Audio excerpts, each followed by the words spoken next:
Hola, my beautiful breakfast burritos. It's me, Suze, reporting at 10:31 a.m. The day's events started out with somebody caught red-handed in the act of using my VPN. So, I've got a nice breakfast menu on the table. We'll be combining several things for your edification. We're going to start out with Intrepid Trips Newsreel, United States of America in 1964. And son of a gun, that's the year of my birth. And it all works out perfect from here. So let's get rolling.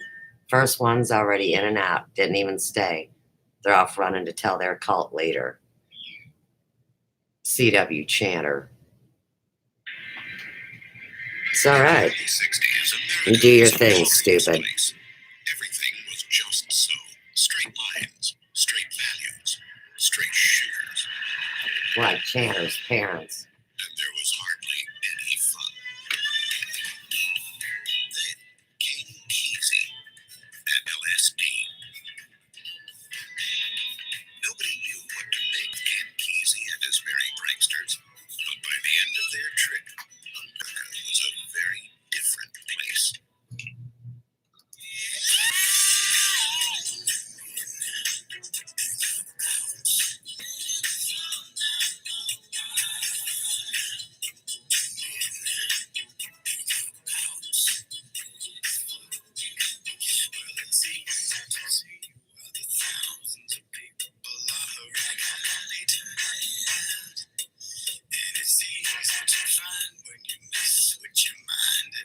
It all started in 1960 at a psychiatric hospital. Well, you guys San go off Francisco. and slam Keezy, then a Jimmy student and at Rita. Stanford You have no University, idea, took Jimmy and part in a Rita, military what the fuck experiment. happened with The those effects t-shirts. applied But I to know drug fucking drugs. sure as shit what.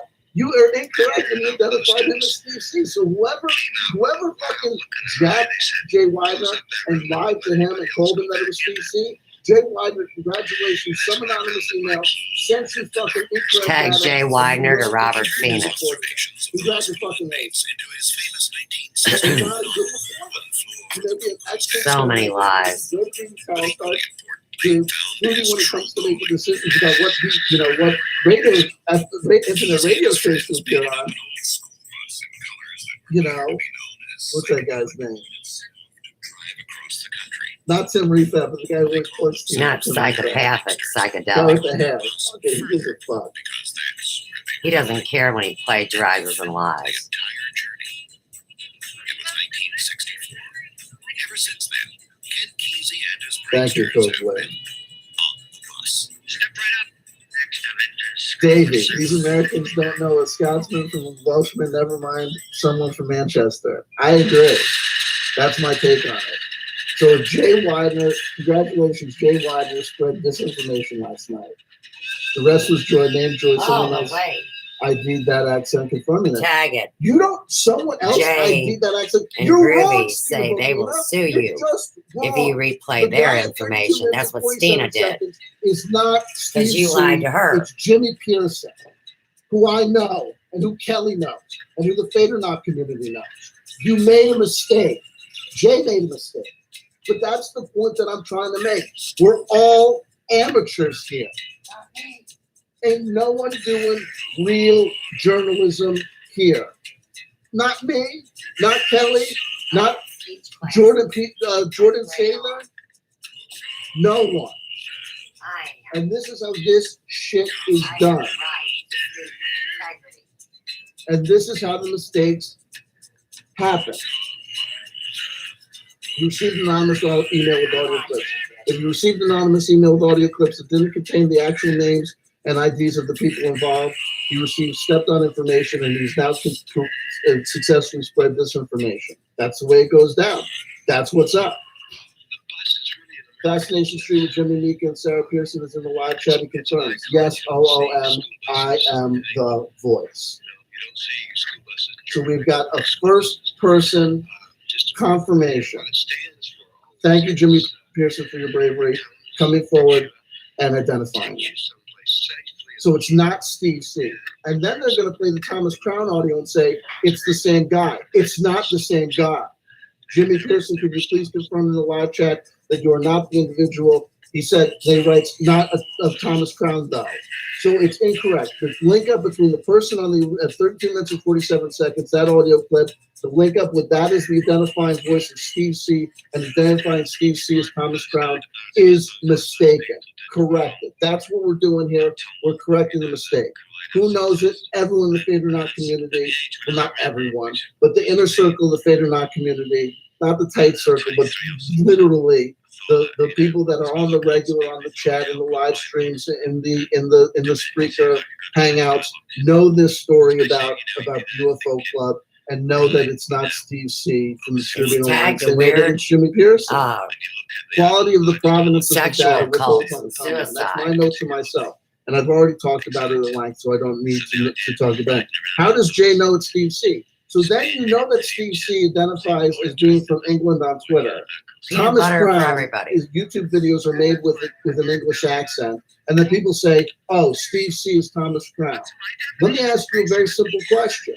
Is it possible that there's more than one English-speaking citizen in the United Kingdom who's a fan of Corey Goode and the Caribbean Alliance who would endeavor to make the Thomas Crown affair materials? That's a question. I don't know if it's Steve C. Here's the other thing. The Thomas Crown blog comes out. A YouTube channel is made with a guy with an English accent saying that he's the author of the materials, that it wasn't Corey Goode, that it wasn't Roger, that it was him. Let me ask you a very simple question. If you were an English accented individual who was a fan of Corey Goode and a member of the inner circle, and Corey Goode or Roger or Jordan Sather said to you, and I'm not saying this did happen, I'm asking you if it's possible that this could happen, that they could tap you, whether you speak to another individual and say, here's what we want you to do. We're going to fuck with these guys a little bit. We're going to throw them off the trail, make a YouTube account, sign up under a VPN, double bind yourself, wrap it in the Tor browser, do all that shit, protect yourself. Now you're giving them a script saying, make a video that says this, that, and the other thing, and that you're Thomas Crown. What does that prove? Jack shit, nothing. It doesn't prove a darn thing. It's conjecture at the widest reach. And that's a subjective opinion. How does Jay know it's Steve C? Apparently he received an email. That's fine. The email's incorrect because the voice on the thing is not Steve C. And there's no one, unless there's someone coming forward and saying that Steve C is Thomas Crown. Well, guess what? If the anonymous email told you that Steve C was the guy at 32 minutes and 47 seconds, and they also told you that Steve C was the voice of the Thomas Crown affair, guess what? The guy, we already proved that the dude, whoever do that sent you the anonymous email. And you know who's a huge fan of Proton email? Everyone who likes to fuck around on 4chan because it's anonymous. It's all conjecture. And I'm not saying that the work that I've done on this case has been more than that. It's circumstantial evidence, which is a type of evidence, sure. But it's the type of evidence that allows for the most mistakes and incorrect assumptions. How does know the Thomas Crown is Steve C? Because he's British? And then I wrote in my note, false flag, voice actors. Voice changer? They said there's voice changing and voice on boxes. On the Trip Thomas out, Crown. dummy. I don't hear a lot of voice modulation, but that's just me. And they're going to pull it apart and prove that it's the same person. It's a totally different accent. Jimmy Pearson is not an actor, and Jimmy Pearson is the guy in the voice chat at 32 minutes and 47 seconds. You're just wrong. Fascination Street with Jimmy also says the audio bits of me were also out of context and not all from the same conversation. So if Jay Widener received these audio clips without the original data, the ID data from the original thing, he got stepped on data, which could have totally been edited. So congratulations. In this world where people are LARPing the shit out of everything, you're going to take I wouldn't take anonymous email with audio clips and play those audio clips as anything.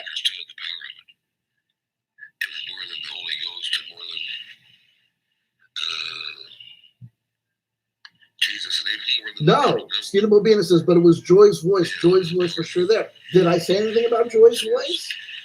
But I'm going to tell you another thing. If whoever sent this audio clip email to Jay, identified this as Steve C, means it's either the provenance of these audio clips are not intact, or they've been edited and stepped on, and that means that someone who's sending them to Jay has a fucking agenda.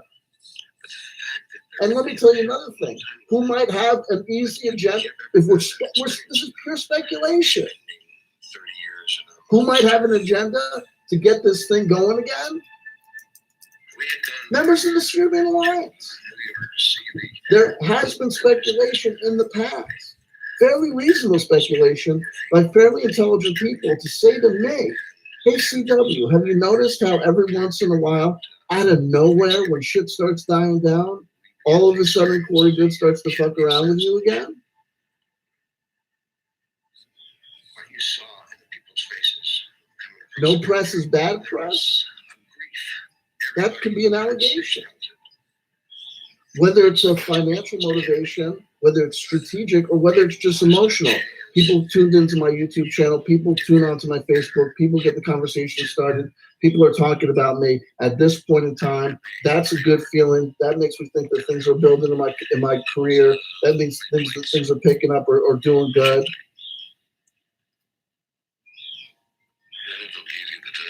And then they stop talking about it. That shit starts to die down. You can instinctually react to this.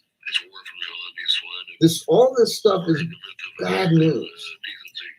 When I talk about Corey Good, generally, when I do my best talking about Corey Good, is when I take a YouTube material by him. He gives an interview on Edge of Wonder. He gives a statement. He does something. And I take that thing for what it is. Corey Good authored this YouTube video. Let's analyze the information. He did this interview on Edge of Wonder. Let's analyze this.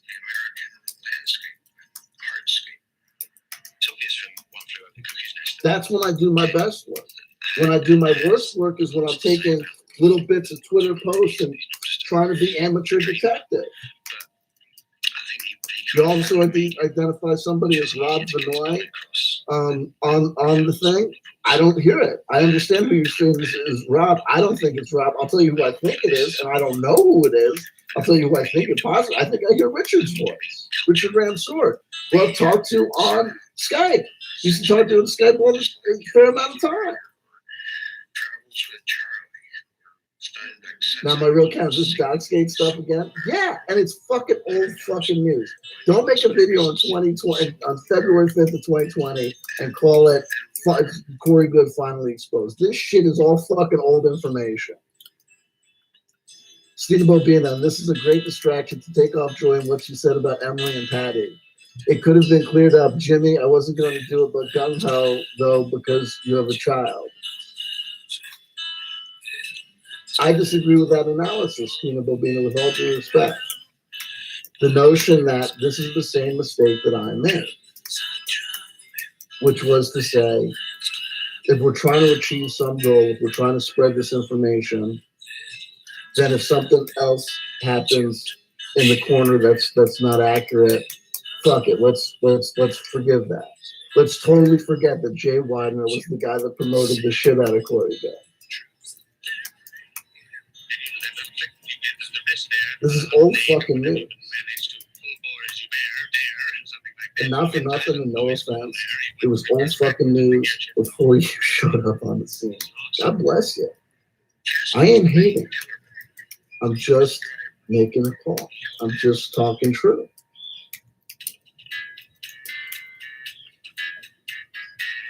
That's fine. And there's no doubt in my mind that Joy did all this stuff.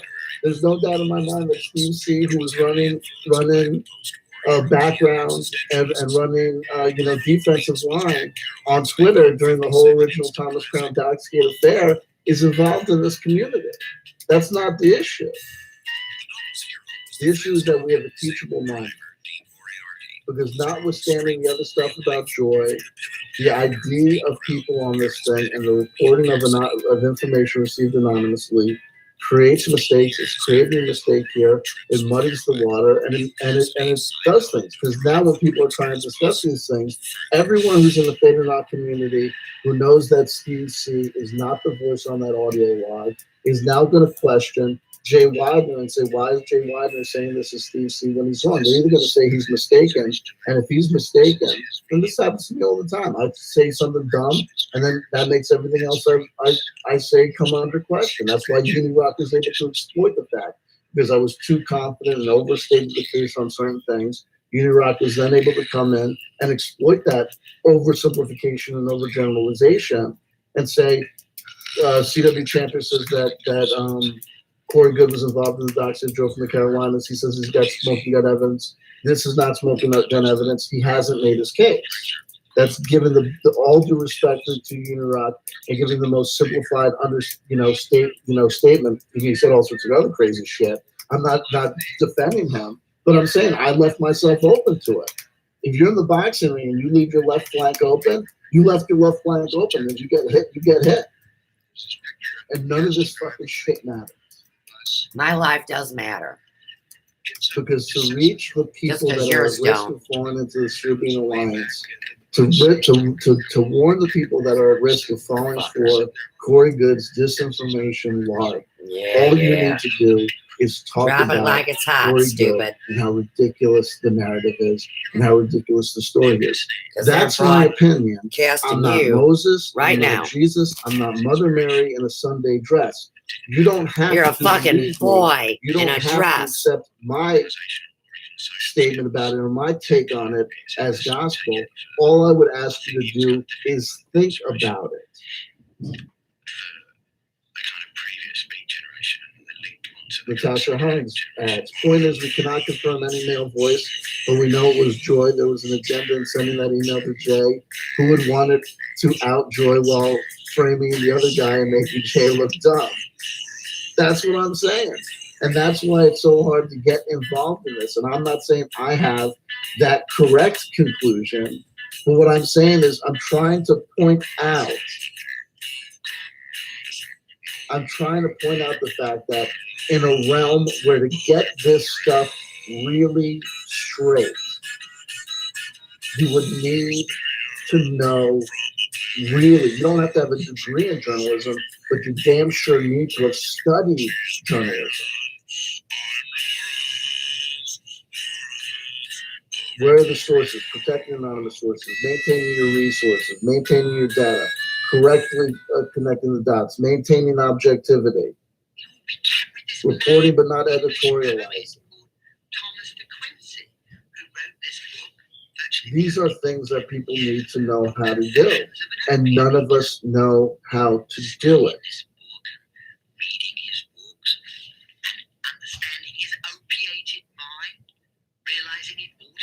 Stina Bobina says, from the jump, I wondered who sent this. The audio was cut up straight from the chat, no timestamps, though. Stina Bobina also writes, there's plenty of folk here with degrees in journalism who aren't legit, though. Fair enough, but two wrongs don't make a right. Stina, you're doing what I did. You're doing what Joe from the Carolinas did, and you're doing it well. The point is this. When you go, you're saying yourself, you had questions about the emails, and you still went with the story. And I'm not saying I didn't do that. Stina, listen to me. I'm telling you. Pay attention to what I'm about to tell you right now. Stina, Natasha, anyone who's going to get involved in this, listen to me. No, Davey, you take advantage of young people. Listen to me. I've been here. I've done this shit. If I could go back in the time capsule, I would have done shit differently. My path is not your path, and you may not experience what I experienced. But I would warn you of my experience. Here's what happens. You come to YouTube with an idea, a concept. You're going to talk about this, that, and everything. And all of a sudden you discover that when you talk about Corey Good, or when you talk about the Serbian Alliance, or when you talk about fuckery a guy or whatever, your numbers pop, you're getting subscribers all over the place, you're getting love in the live chat, people are telling you to set up a Patreon, and it feels good. And before you know it, this is my story, not your story. I'm not saying this is guaranteed to happen to you or anyone else, but this is what happened to me. I lost my fucking mind.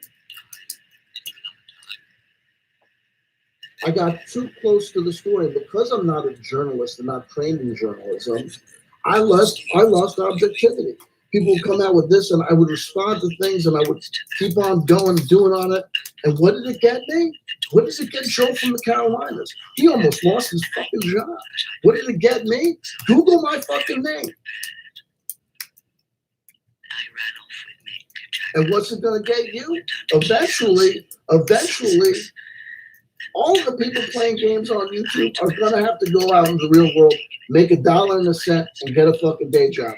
And in today's day and age, if your real name is out there and they Google you, they looked at you and there's some fuckery because of these guys on LinkedIn, that shit is going to be shit that you're going to have to deal with. And you're going to say to yourself, was it fucking worth it?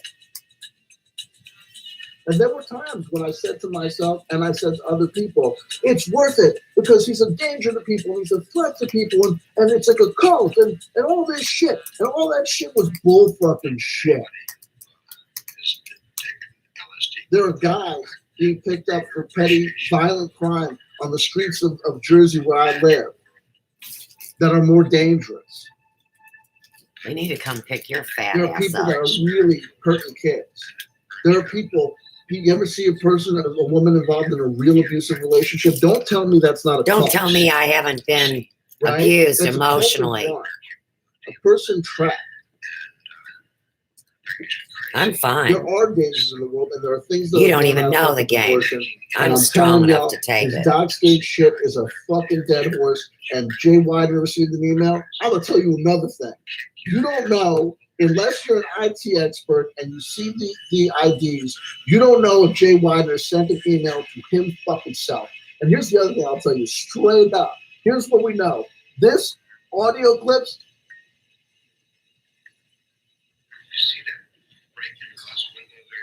There you go. Speak for me. I've been told Kelly is evil, CW is evil, Jay, Yvonne, Dark Noise, Jay, Jason, Quit, Rita, and Jimmy. They're all evil. I've been told not to trust them like anyone. I've never had any bad experiences, though. Great.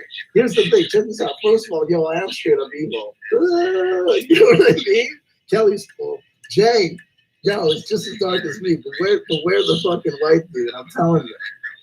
Jay produced and maintained CG and still is full money. Dude, tossing Cliff High. Oh, here's Cosmo Creator. Cosmo Creator, power user. Cosmo Creator, friend of me, friend of the show. Cosmo Creator says tossing Cliff High, who was promoted by Jay Widener and free Corey Times, and the damage is done. You got Lee Zeldin in the house. Explaining esotericism. I'm super evil. Let me talk at the end about legal strategies and objectivity, and then we'll kind of wrap it up. We've been here for 44 minutes. Maybe we'll go to an hour. I don't know.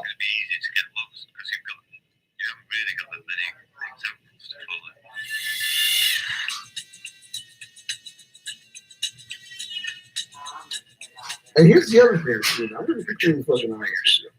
Let me ask you a fucking question. I'm going to speculate. Jay Widener knows that CW Chanters is out there. He knows that CW Chanters is an attorney. He knows that CW Chanters has been covering this stuff since Jump Street. He has his anonymous audio clips, and who does he contact to do a show with him? He contacts you. I'm not saying you're not smart. I'm not saying you're not intelligent, because I think you're smart and I think you're intelligent. You know what else I think? Because you're a good-looking gal. It's Game of Thrones out here. It's Game of fucking Thrones out here. But it's a lot. No one's getting their head cut off. No one's getting killed. Tag the Green Cliff High Knight. says Jay is not the only one who received the clips.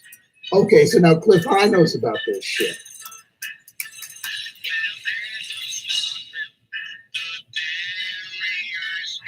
Now Cliff High knows about this shit. Good. How far do you think I trust Cliff fucking High? Thank you, so very great. It's a damn right. All this shit is a damn right. Don't trust Jason Cliff. I just play that stereo. Of all the fucking people out here, the person not to trust the least is Jason Quick. Yo, Jason Quick can eat a hammer dick. Fuck that guy. Fuck Jimmy Church, right? Here's the other. Let me just go legal standards. So here's the thing: if a prosecutor, and I'm talking about, I'm purposely putting Cliff High. So CW is ignorant of how things have worked in the background. You motherfucker! Yo, you want to call me out, Cliff? Fuck you. Fuck you. Fuck you. I don't know how the fuck. And then he's gonna say he activated me and triggered me. I choose to get angry. You are fucking full of shit, hombre. CW is ignorant of how things worked in the background. Why the fuck wasn't I filled in? You know why I wasn't fucking filled in? Because I would have told you that these anonymous email audio clips were some fucking bullshit. And I know and I probably know where the fuck they're coming. You think you know how things are going on in the background, Cliff? You're out in fucking Portland, south, north, or whatever, doing jack shit dick, waiting for, I don't know what to happen to cryptocurrency. Fuck y'all. I love you. Crazy Uncle Cliff. I really do love you. White balance. Hashtag white balance for the win. But you, don't be coming out here and saying that I don't know what is going background. Because if you and Jay Widener what's going on in the background, then you and Jay Widener what's going on in the background is motherfucking fuckery. You're all about the fuckery. You're all about the fuckery, Cliff. Don't tell me you're not about the fuckery. Everybody knows what's going on with CW Chanter. And CW Chanter wears his heart on his motherfucking sleeve. I have a conjecture. I have an opinion. I do my best to remind you about it. But I don't fucking bullshit no one.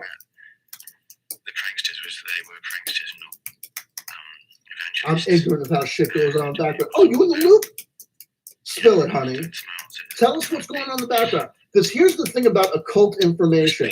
I don't think it's always groovy. Jasmine Emmerich. Does anyone know CW ate this morning? Anyone have a Snickers? Thank you for that lifeline. Carla Hernandez, CW, take a deep breath. Y'all are both smart. Y'all are both smart.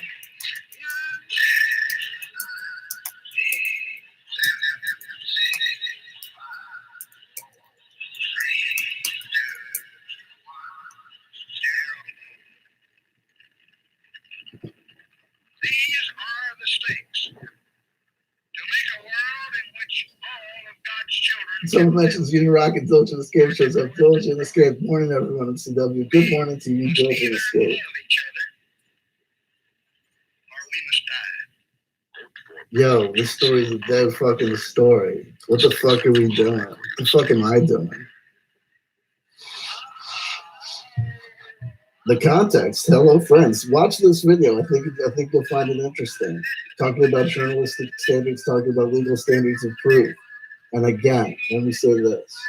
I am not saying that I haven't made these same mistakes I'm about to lay out. I'm saying because I've made these mistakes, I think that I've got experience and knowledge that makes my opinion informed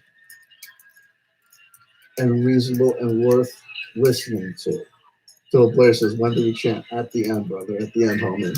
You know, my string instruments are all over the place. I've got an acoustic guitar at my mom's house. I got an acoustic guitar in the office. So I don't know what I'm going to chant with. Oh, we can do something. We'll do something. My apologies to Cliff High for exploding, but don't be calling me ignorant. I'm not ignorant, dude. I am so integrated and I am fucking funny. But here's the thing. This shit is church to me. Honestly. This shit is church to me. The ufology community, the New Age spiritual community. This is where my heart is.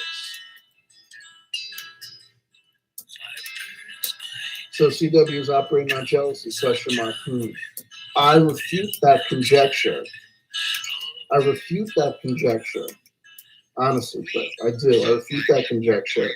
And I'll say the following. Ain't no one can ever accuse me of being a bullshitter like people can accuse you of being a bullshitter.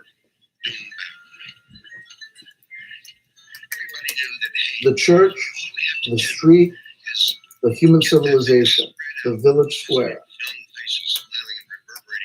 It has always been the job of the eldest child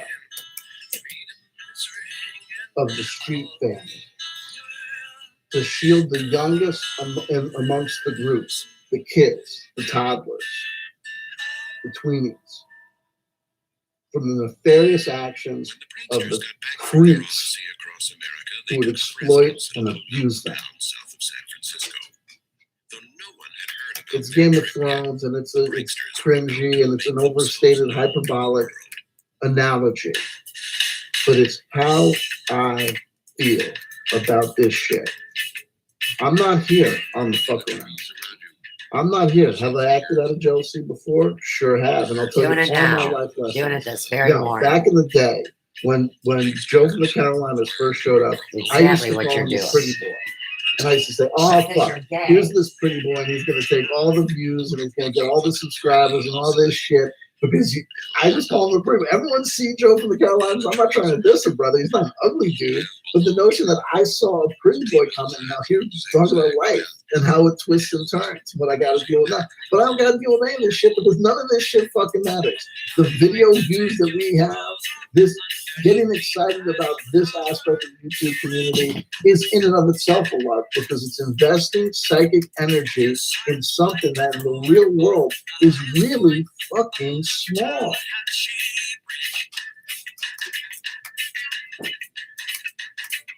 If you talk to your neighbors and friends about this bullshit, they won't know what the fuck you're talking about.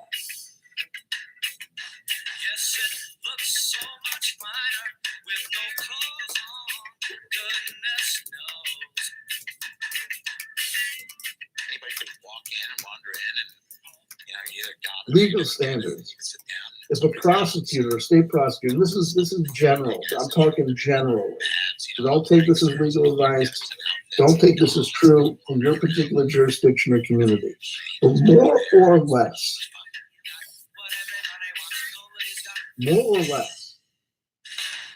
to seek a criminal conviction, you need to prove someone's guilt beyond a reasonable doubt. If I was a prosecutor, if you could analogize all of my activity in regard to the Sphere Being Alliance, Corey Good and Jordan Sater, in regards to Doxgate, if I was a prosecutor and I had to prove things beyond a reasonable doubt, I may or may not have convinced the jury of the guilt of these parties in regards to what's been collectively known and understood as Doxgate. Even if I had gotten a jury conviction in this imaginary hypothetical, I could tell you that I myself might have questions about whether or not I know what I know, but I feel what I know. Have I proved it beyond reasonable doubt? Could I meet that standard? Could the evidence provided meet that standard? I think that's an open question. I think that was an open question that Unirock identified and exploited when all of a sudden he started going off on it. That's because you framed. Am I saying that I think that there's any doubt that Corey, Jordan, and Roger are at the titular head of an organization that is behind Thomas Crown, is behind, working with the underlings, Joy Jackson and Rob Vinoy, is behind all that stuff that happened on Twitter and all the docs and all the shit on Facebook? No, I think without a doubt. I think anyone who doubts that is incorrect. As they're head of the same. But could I prove it beyond reasonable doubt in front of a judge and a jury? Would a judge and jury convict? I think there's a question.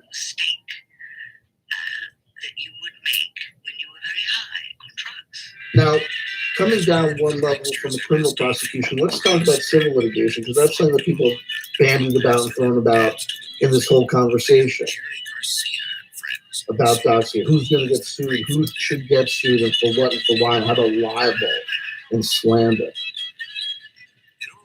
The standard in most states of the United States of America and many provinces of Canada and around the world is, when it comes to defending against an allegation of libel, is not beyond a reasonable doubt, meaning that you don't have to defend you, you wouldn't have to prove and establish that beyond a reasonable doubt what you were saying was actually true. No, it's a reasonable person standard. Meaning that if it's reasonable, if Corey Good or anyone wants to sue me for libel or slander, saying he accused us of being involved in Doxgate, and therefore we want to bring a civil action for libel or slander against him, my defense would be, no, given the evidence, given my experience, given the objective reality that I observed, given the empirical evidence and the hard evidence that I received, was it reasonable for me to come to the conclusion that these parties were involved, and therefore it was reasonable for me to report or discuss their supposed involvement? That is a lesser standard.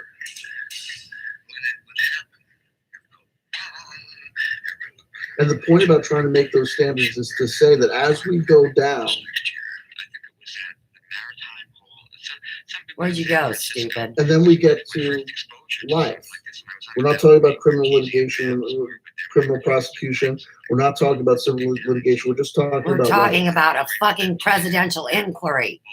Opinions, attitudes, concepts, theories. We are generally very lazy about establishing for ourselves the truth and veracity of the things that make up our opinions. We have visceral and gut reactions. And when I make a video like this, I'm going to tell you that I've seen people in the live chat now who are saying I'm making good points, who were in the live chat for Jay Widener's and Stina's video last night, who were saying they were making excellent points. What's the point of that? To say, ah ha ha, mock you, you're stupid, you're foolish? No, it's to say you're human. What's the theme of this commencement exercise? Don't trust the talking head, whether it's C.W. Chanter, whether it's Jay Widener, whether it's Cliff High, whether it's Bill Ryan. Don't trust the talking head. And don't think for a minute that because you subscribe to these people on Twitter or you share their opinion or like how they handle talking about UFOs or Corey Good or Gaia or whatever, that means in any way, shape, or form that you can know and establish what their moral and ethical character is, whether they're trustworthy, not trustworthy, whether they're susceptible to being mistaken. You gotta think. So at this point, it's about 58 minutes we've been here. I got stuff to take care of today. It's already 9:40 in the morning, so I got some shit to take care of and do, so I can't be here all night. But I think that I do want to allow a brief period of time for us to talk and to process the context of this video. I'm a little bit all over the map sometimes.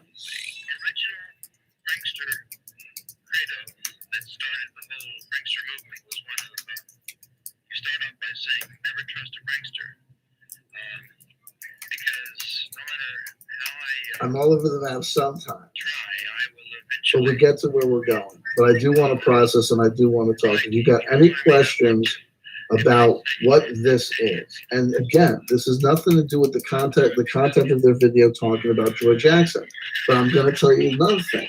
We have had audio clips of Joy Jackson and Facebook live chat proof and screenshot proof that Joy Jackson was behind the Organa Alderana Twitter account and was intimately involved in this whole, Doxgate activity over on their side. We have known about this stuff for fucking years.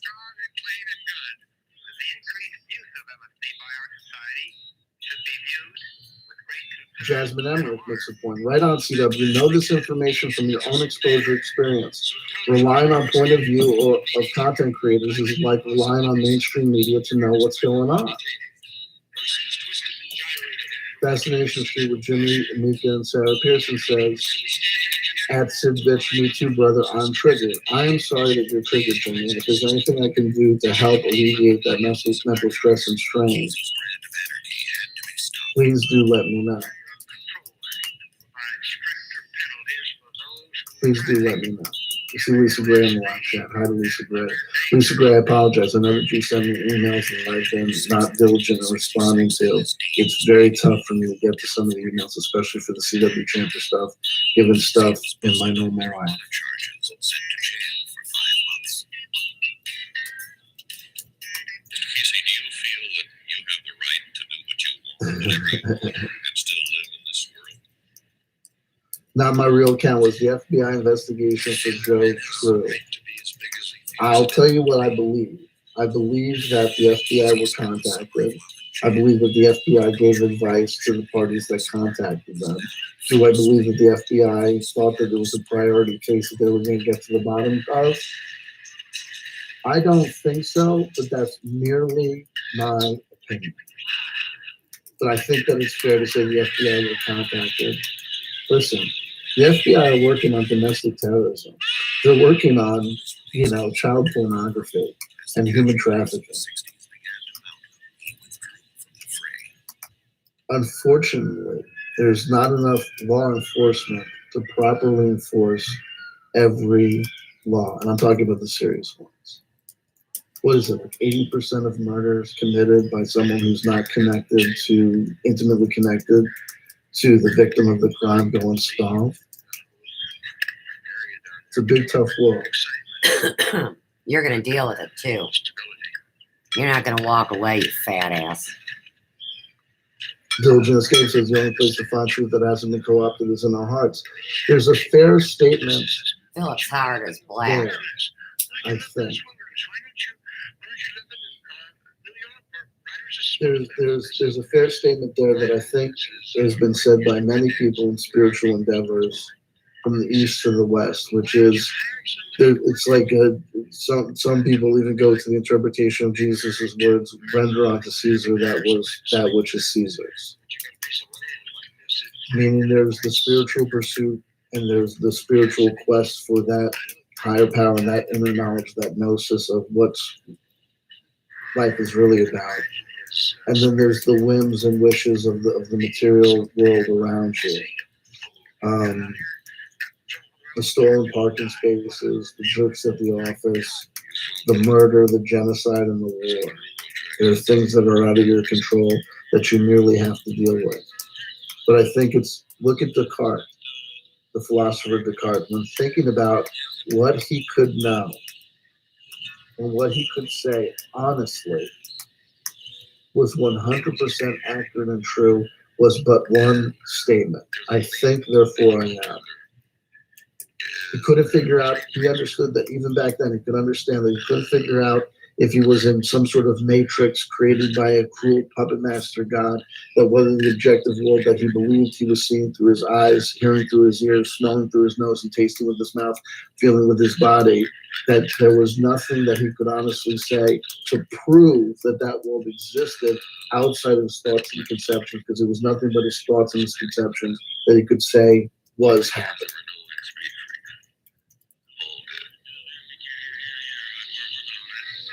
So when we think how stringent a standard that is, am I saying that you live in the material world with that as your only guide point? I think that's probably a little bit extreme, but I think that when thinking about these things, no one understands when we're so critical about mainstream media. I think it's a fair thing to say, to understand that the people on YouTube all have an agenda, whether it's manifested on the psychological level, the subconscious level, the strategy level, or the emotional level. If we didn't give a true F about views, You don't give and a about true people fuck about voicing their humans, opinions, we wouldn't be engaged in the activity of YouTube. you fag. We'd be tilling the soil or maintaining the garden or talking to friends and family. We'd be doing something else. You ain't nobody's master, Kizzy.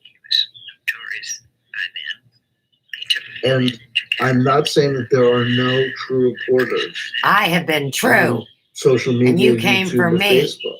And did all of this. I am not saying They that have there are all no walked true away reporters with who diapers on are because of stupid you. and make mistakes, even though And they've got fucking a Katie degree on the Roby, wall Mel. or years of experience. Why were you on CCN? But I am saying Duh. that there's no one that has touched this Docksgate story that I truly believe. I am the Docksgate story. has done yeoman journalistic work. I have and myself included. quality content every damn time. Finally, people are figuring The it out. context says, yeah, I am Tag a 2 fruitful years for an reporter at eternity. CW. Yeah, but you also committed a murder on vodka last night, so I don't know what to tell you. But Right, he's Stephen still Boogie, using. Jim, He's listen, still no one knew a about this until late he's last night. still a fucking This drunken premiered less idiot. than 12 hours ago. No one had a chance to He has correct no it. business being I just online. woke up. Jay doesn't even know what happened yet. Oh, that's Robert. He's a fucking lush too. Karma Graves. You're both fucking rednecks that smoke pot every once in a while and narc out all the pot Karma smokers. Graves says, oh, do my question now, Chant Man. Do you really like slaughtering tauntauns on Hop, or is that just misinfo, disinfo? Ha ha ha. It It's is not funny. even misinformation or disinformation. It is. It is I've a got the mistake book. of a I've fictional got the book universe on the known as couch. Star Wars with the reality that we actually exist in, to the degree that we can establish that this reality exists. Carla Hernandez, and that's not why I do not have a cell phone. Interesting. Spooky. What did I miss? Oh, first spooky. Don't even know what to tell you.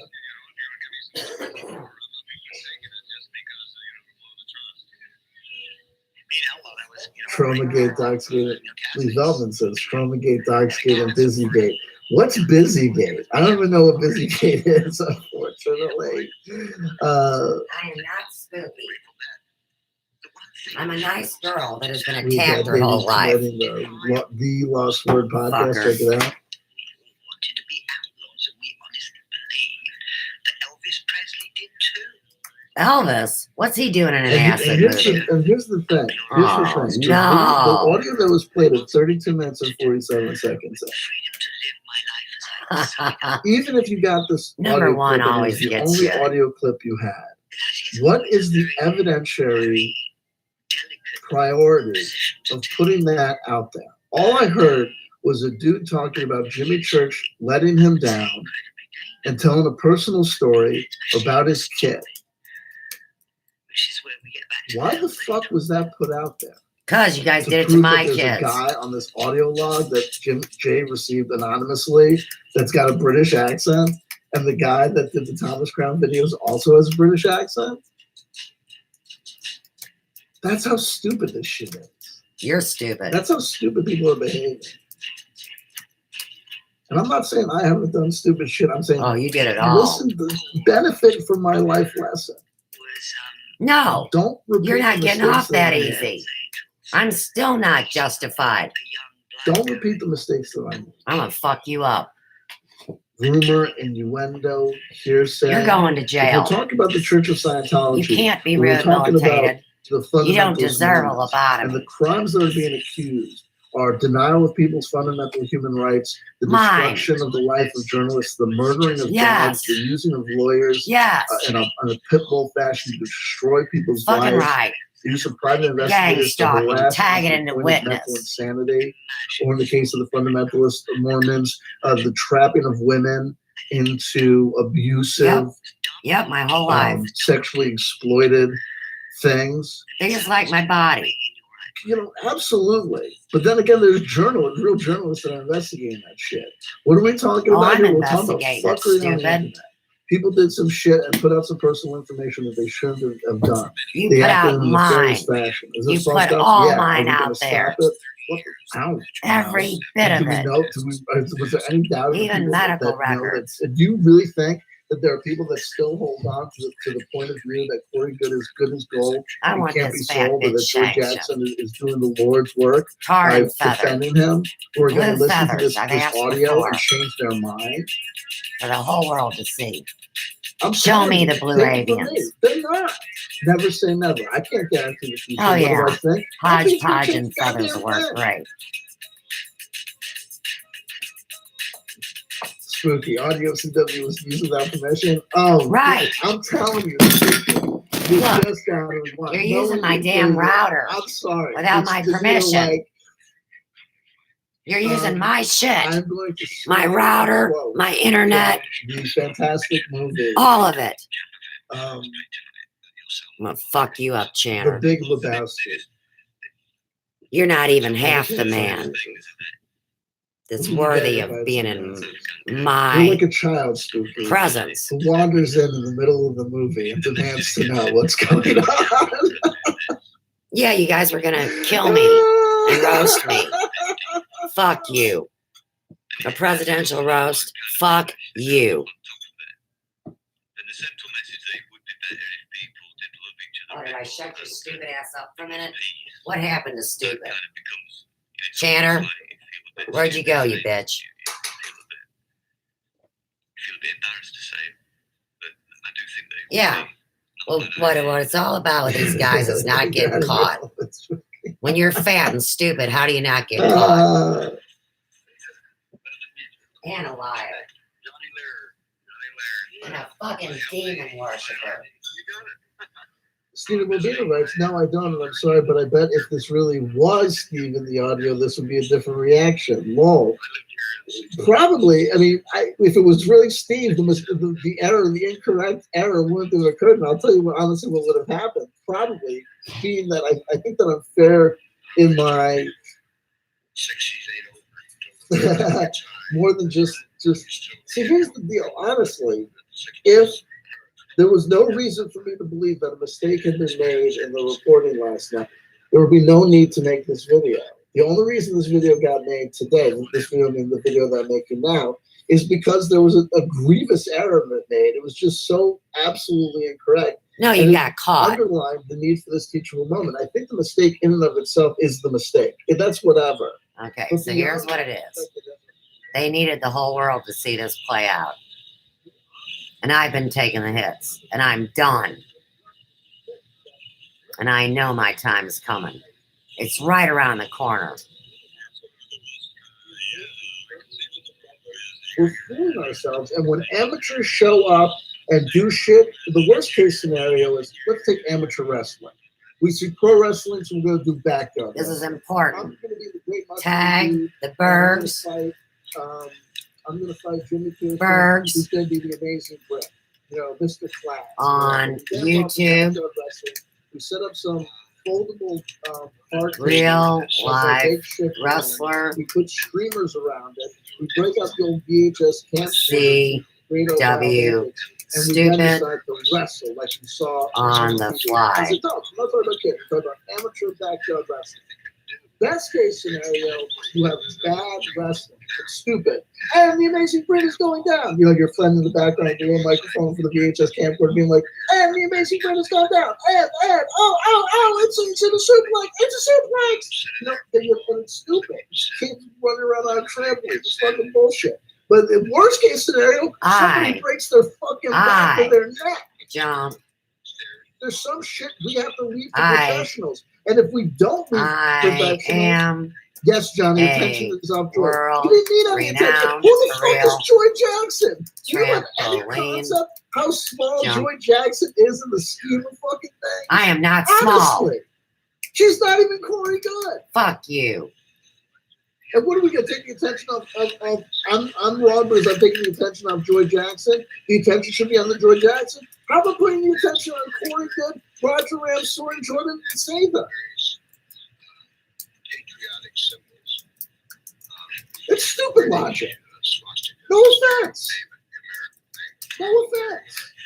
Camouflage gear, carrying fake rifles, Leave professional endeavors and activities to the professionals, or you run the risk of making grievous mistakes. Y'all fucked up the video. No offense. You misidentified a dude. You put a dude's personal information out there. No, it's about me. Triggering this guy. It's about me. Shit happened But because once it happens to somebody else, boy, they get and I'm not pissed. saying you look horrible for it and like, oh my God, the heavens done. You should be personal. But you should know. I'm telling you. You caught an ally. The psycho You caught an is ally. telling Not the my cult fault. leaders I'm what just to calling it do. like it is and correcting an error. And everybody stop with fucking Dotsgate. It's over. You have my videos. You have Groovy Beans videos. You have the original Reality Check videos.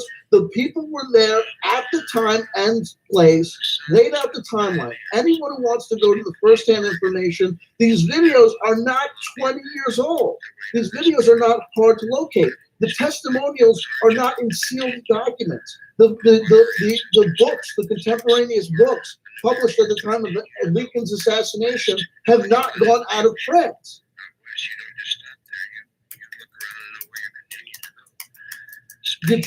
All you gotta do is provide a fucking link.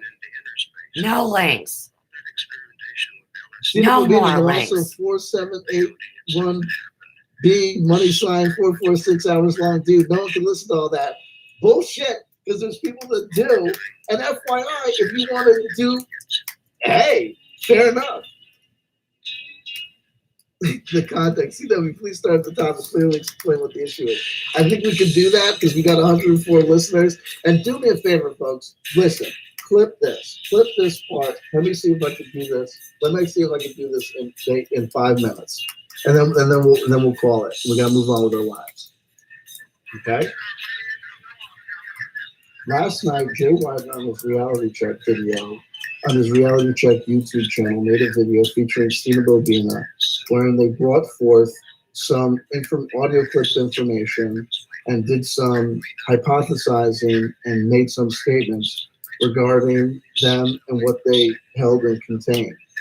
Some of this information involved the identification of a British individual by the name of Steve C. and the allegation that Steve C. appeared on audio clips Voice and that the use of these audio clips could prove that he was the same individual that made the videos for the Thomas Crown YouTube account that came to the defense of Corey Good, Jordan Sather, and Roger in regards to claiming ownership of the Thomas Crown materials and saying that they didn't have anything to do with it. So the allegation that they were involved with the spreading of the docs from Joe from the Carolinas was incorrect. In making this video, Jay Widener, I'm going to leave it on him, made a factual error that I know is a factual error that I want to correct. At 32 minutes and 47 seconds, approximately, of their video that appears in the description, of the direct link that appears in the description box below, they play an audio clip and they say they identify it as Steve C. Steve Chapman, who was on Twitter at the time of the original Docsgate kerfuffle. This is a mistake. The audio that they play is not of Steve C. I know that it's not Steve C. because I recognize the voice. I recognize the personal anecdote that is contained within the audio clip. And I can tell you that many people, especially people involved in the Fade or Not community, fans of the Jimmy Church Show and Fade to Black, will know and understand who this person is and that it's not Steve C. It's me, I believe this idiot. mistake needs to be corrected because Me that identifies voices. Steve Cambion is your dick sucker. That this is Steve C. might lead people to the false conclusion that the individual in question, who's been named in this video as Jimmy Pearson, Steve C. is involved with the Serbian Alliance, or is involved in the doxing of Joe from the Carolinas, and the various other nefarious activities that have been alleged against the Serbian Alliance and the inner circle of Corey Good, Roger Ramsour, and Jordan Sather. I believe the quality and the provenance of the data is in question in regards to this this video that we've done, that hopefully this clip will be a shorter portion of, that hopefully the original link will be left to that as well. We've gone over, we've heard reported by one of the participants in the Jay Widener video, Ms. Stina Borobina, that the source of these audio clips was an anonymous email that was received on Proton Mail that contained just the audio clips. There has also been a question about whether or not these audio clips have been doctored, manipulated, or edited. I will say that knowing and understanding where the original audio clips came from, I know where they could have come from. Right. Knowing the parties that these original clips were transmitted from one party, there could have been other people that archived it as well. Accounts you that the original data in and of itself would have contained not only the audio clips, but the identification on Facebook of the actual parties speaking that would have identified and said that these people weren't who they said they were. I've got voice clips all over Facebook. You took my words and twist them, and they know it. Knowingly or unknowingly. No, you knew. You knew. Hopefully that is, corrected. I also want to say that as long as I'm here, I might as well point out the fact that I do believe that the factual analysis that Jay and his co-hosts go through, just call him Robert Phoenix, that they can know 11th house astrology, that the person, the voice that appears on the YouTube Thomas Crown channel is in fact Steve C., I think is subject to debate and criticism and critique. I.e., I think that it could be that they are making assumptions rather than establishing true provenance or an ironclad case that they know who Steve C is. Invert it. That's what you This did. could be a false flag or a lark. We've heard that Jay Widener received this anonymous email that identified the person as Steve C. So whether it's disinformation or whether it's misinformation or intentional disinformation, it was spread last night by Jay Widener, who, if he was an actual journalist trained in these things, would have known that maybe this is information that shouldn't have been moving forward. The idea of Robert characters knows. by He's a naughty accents is boy. extremely problematic. Don't tell me Jay Widener is going to say that he has an expert in voice analysis. That's If you me. produce an expert witness in a court of law or in reporting, you provide the bona fides of them and Tag how it to and Will their opinion Cox themselves. You don't and tell the us what pastor. that expert Perfect said. example. That I've it's done hearsay evidence, and 50 that's of them. problematic. I also believe that other identifications of voices were assumed but haven't been established, such as whether or not there's the voice of Rob V or some other individual on the case. I talked a little bit. That's basically what this video is about. The read that this video that Jay Widener made last night also talks about producing more evidence regarding the culpability or activities or evidence of the activities of one Joy Jackson. Is not the subject of my rebuttal here or my analysis here. I leave that to what it is, though I have raised the point of the issue that in my opinion, this Doxgate thing is not being helped by the production of additional information or speculation that this is quote unquote a dead horse. The original, these events occurred in real time on Twitter, Facebook, and YouTube. Much of the original documentation and first-hand information is available for anyone to get to and know and understand, and that to just leave it at that would prevent more disinformation from going forward.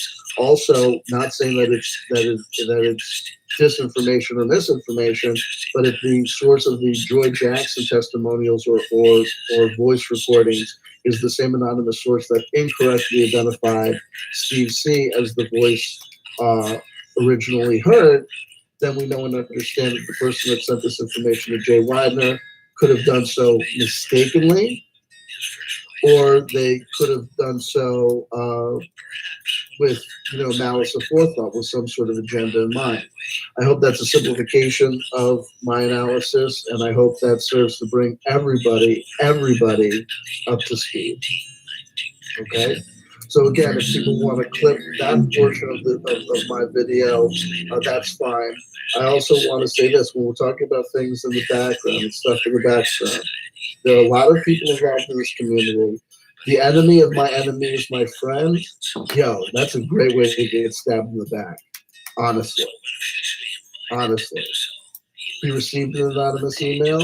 I'm gonna tell you something. I'm gonna tell you what's up. This is speculation. This is pure speculation. I don't know specifically where these audio clips came from, but I know where they could have come from. And I know that there's an intimate connection between where these audio clips ended up in two parties' hands. And one of those parties is directly and intimately connected to Jay Widener.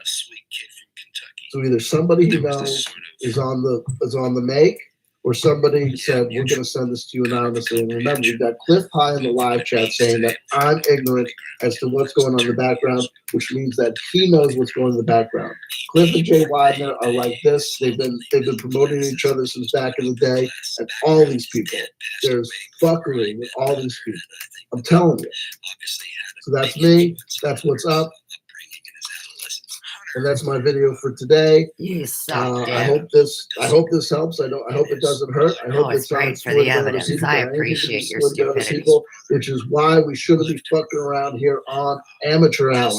You were on my internet, not amateur hour. You were bit hacking. I may be a little bit too skeptical. I admit that. My attitude about UFOs and aliens is that in the general scheme of things, I believe that life happens in the universe. It happened here. No, you're an atheist. There are other planets that have similar. You are a straight out Earth, atheist. life could be sustained and developed. Could those cultures developed to From your intelligent cultures, turds, technological no way. cultures with intergalactic space travel. I can't say no. Do I believe any of the UFO accounts that I've heard so far? No. All I've heard so far has been stuff that's either unidentified flying objects. We think, we know, we don't know what it I might have an be. actual Proof of photograph of a man-made real craft or object. Tag it. government plots or plans, or could have been the mistakes of the mind, or could have been people on that mark, people doing shit for money. Paranormal Hood Jiggy, Paranormal Hood Jiggy, Paranormal Hood Jiggy. I shout thee out. I shout out Stina Bobina. I shout out everybody. It is what it is. It is what's up, and we're gonna leave it at that. Peace be upon you. I love you. I love you. I love you. If no one told you they loved you today, somebody just did. That somebody's gonna be Chanter. Make of that what you will. Yo, don't ever show up in my live chat and say that I'm ignorant about shit that's going on in the background. Because when you do that, the only thing you're saying is that you know that there's shit going on in the background. I don't lie to people. I don't deceive. If there's some shit that I know about going on in the background, I come into the foreground and I say, you, everyone in the audience, everyone in the live chat, I'm telling you, this is some shit going on in the background that you should know. People are fucking with you, people lying to you, but you don't do that. I'm right, you're wrong. You break your ego and attitude, and you make yourself subservient to my ethics and morality. You're out of pocket, Cliff High. You're out ethics. I'm right, you're wrong. You're a sucky actor, Chanter. Cliff's not even there talking to you. Upon me. You're just talking to yourself. I don't do no background shit. No one needs to worry about it. Everyone comes to me with background shit, they say. I'm going to come to you with background. I say, I'm not going to say it on YouTube unless you're telling me that I can say that shit live. Come on and say it. Ain't no inner circle. Pussy. Ain't no privileged elite. There's there ain't no customer. They're I ain't on honest some people. fucking dais. I ain't giving a pay to play. Yeah. Don't come around me. You profited from playing with me. Think because you're old? He's got 10 times better of a body and a way smarter mind than you. And I'm trying to help you. Help yourself. Listen to me. What a dick. You don't have a dick or a foot to stand on. I love you. I honestly fucking do. I wouldn't do this shit if I didn't care. No, you're trying to get him back to your side. I wouldn't do this shit He's gone. If I didn't care. But I got life to take care of now. I've had enough time and fun with you all. He's already seen the light, stupid. It's not 10,000 hours long. It's an hour and a half long. Deal with that shit. Edit out the good parts. Put them in context, please. They're going to love the new show today with the acid trip movie. In full, and that's where we're at. I love you. I love you. I love you. If no one told you I love you do today, not. somebody just did that. Somebody you don't love nobody, and you don't even love yourself. Honestly. No, you're lying. Think that what you do? As fucking always. Okay. So I'm going to let this movie play out now that Big Mouth is shut up. Anybody wants to ask me anything, I'm here. I'll take the question. And I also want to bring up the idea that what Stina Bobina has done is no different than how Tucker and Awesome Hooker share a channel. So she can go on there and put on whatever she wants, and he acts like he's innocent to it. That's my buddy Randy Moggins and Danny Arnold McKenney. So embarrassing. But they lied to me. I didn't lie to anybody. So in the meantime, see when Stupid Jay and fucking dumbass nerdy Groovy Bean did that stupid fucked up video, they were saying they'd sue you if you even talked about it or replayed it. So now here comes little uneven titty, no bra wearing Stina Bobina with the bright red hair talking shit, and she rebroadcast it. So I will be taking my copy of it as well. Other people have too. They know if they take it down, they even perjure themselves more. They implicate themselves more to high crimes of treason. This ain't fucking funny. The impeachment thing wasn't funny, and none of this shit was fucking funny. This is my testimony. So, for times to come, this isn't going to happen to people. And let's trip out, and then I'm out of here. Fucking gone. 300 feet in the air. You can't do that. But I'll be back. Oh, yeah. We got more to do. His first wife, Sandy, did a wonderful job of raising their son and keeping the bills paid and keeping the fire going while Hunter was running around and earning their living. Aspen had this reverse celebrity worship, and that's one of the reasons the Hollywood celebrities elected to come here. And Hunter, being a celebrity in the journalistic and literary world, was a magnet to them. People were constantly trying to have an audience. And I've been saying public speeches since my sophomore year. I can't believe I get teased about enjoying speaking to people in public. Fucked up. Hunter liked mixing people up like that. Everybody made a pilgrimage to see Hunter Thompson at Al Farm. He was like the Dalai Lama of writers. He sat in the same chair always, last typewriter. Not a particular. Is that Sean Penn? Look at him. In the kitchen. He knows Elvis, too. Think of it whatever you will. I know you're into this. Tell me when you're retired with this. No. I get tired watching you. You're listening to it. He never liked to be alone. He always had to be surrounded with people, and a dialogue would ensue. Yeah, I do. I love people. Some humans actually know what that means. I came to this valley in 1976 at Hunter's invitation. We know him. And stayed at Al Farm, stayed in the war room. Right, there are good journalists that were manipulated. It was the Aspen Woody Creek Center of Literary and Intellectual Discussion. Wow. Melville said in Granted Darling Symphony, he said genius around the world stands hand in hand. Genius around the world stands hand in hand. That was the whole circle around. John Cusack told me he went over there one time and he was expecting Dr. Hunter S. Thompson of lore, and there was nothing going on. There was no booze out. And he said, what's going on? I was expecting. He says, well, so on the weekend there will be games. He said, do you drink? Do you shoot? And I said, yeah, sure. He goes, well, I've got some things to attend to, hideous rape case, affidavit, but do you golf?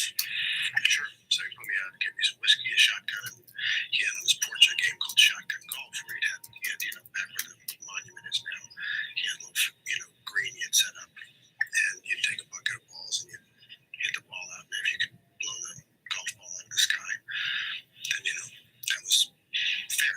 So it was kind of a pitch and putt with shotguns. John He always had his Cusack. home base in Woody Creek. Wow. Anytime in his life, whether he was traveling, I don't even know how old or this not, is. he I'll always check. had a sense of a home base. During those years when Hunter was Never seen it. day after day on airplanes, It was in my movie selections that I kept and saved. On the front page, he wrote this: my main luxury in those years, a necessary luxury in fact, was the ability to work in and out of my home base fortress in Woody Creek. Yes.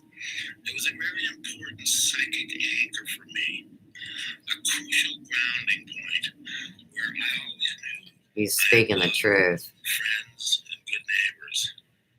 It was like my personal lighthouse that I could see from anywhere in the world. My small business, whether it was on the street or here in my home at the end. Crazy, I thought. Everything would be okay if I could just make it home. When I made that hairpin turn up the hill onto Woody Creek Road, I knew I was safe. Yep.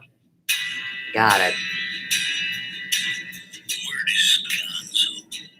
It helped push Hunter Keep in Thompson mind, into prominence. number one can pop into a video, make it look like He created a character it was put up long ago, or bring something live and sandwich it in. and arguably And that's the truth. to deploy it, an audience to enjoy it, and an entire era to go along with it. At a pivotal moment in the American experience, he minted sentence after sentence that were more furious, funny, and just plain fast than anything else you could get. Many of us discovered him in Rolling Stone magazine, where Thompson formed a fruitful but combative relationship with editor Jan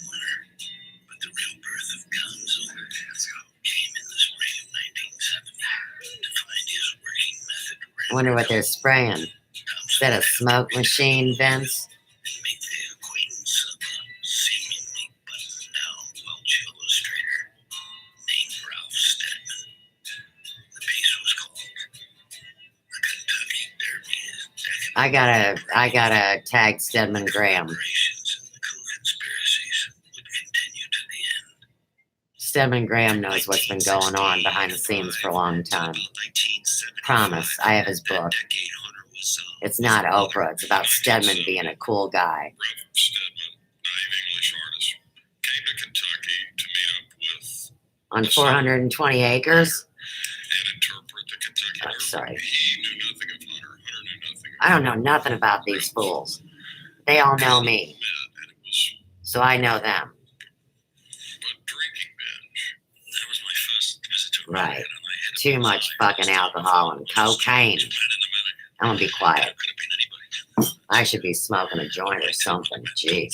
When I wrote the introduction to the new journalism, which was kind of like manifesto on nonfiction, and I included him as part of the band.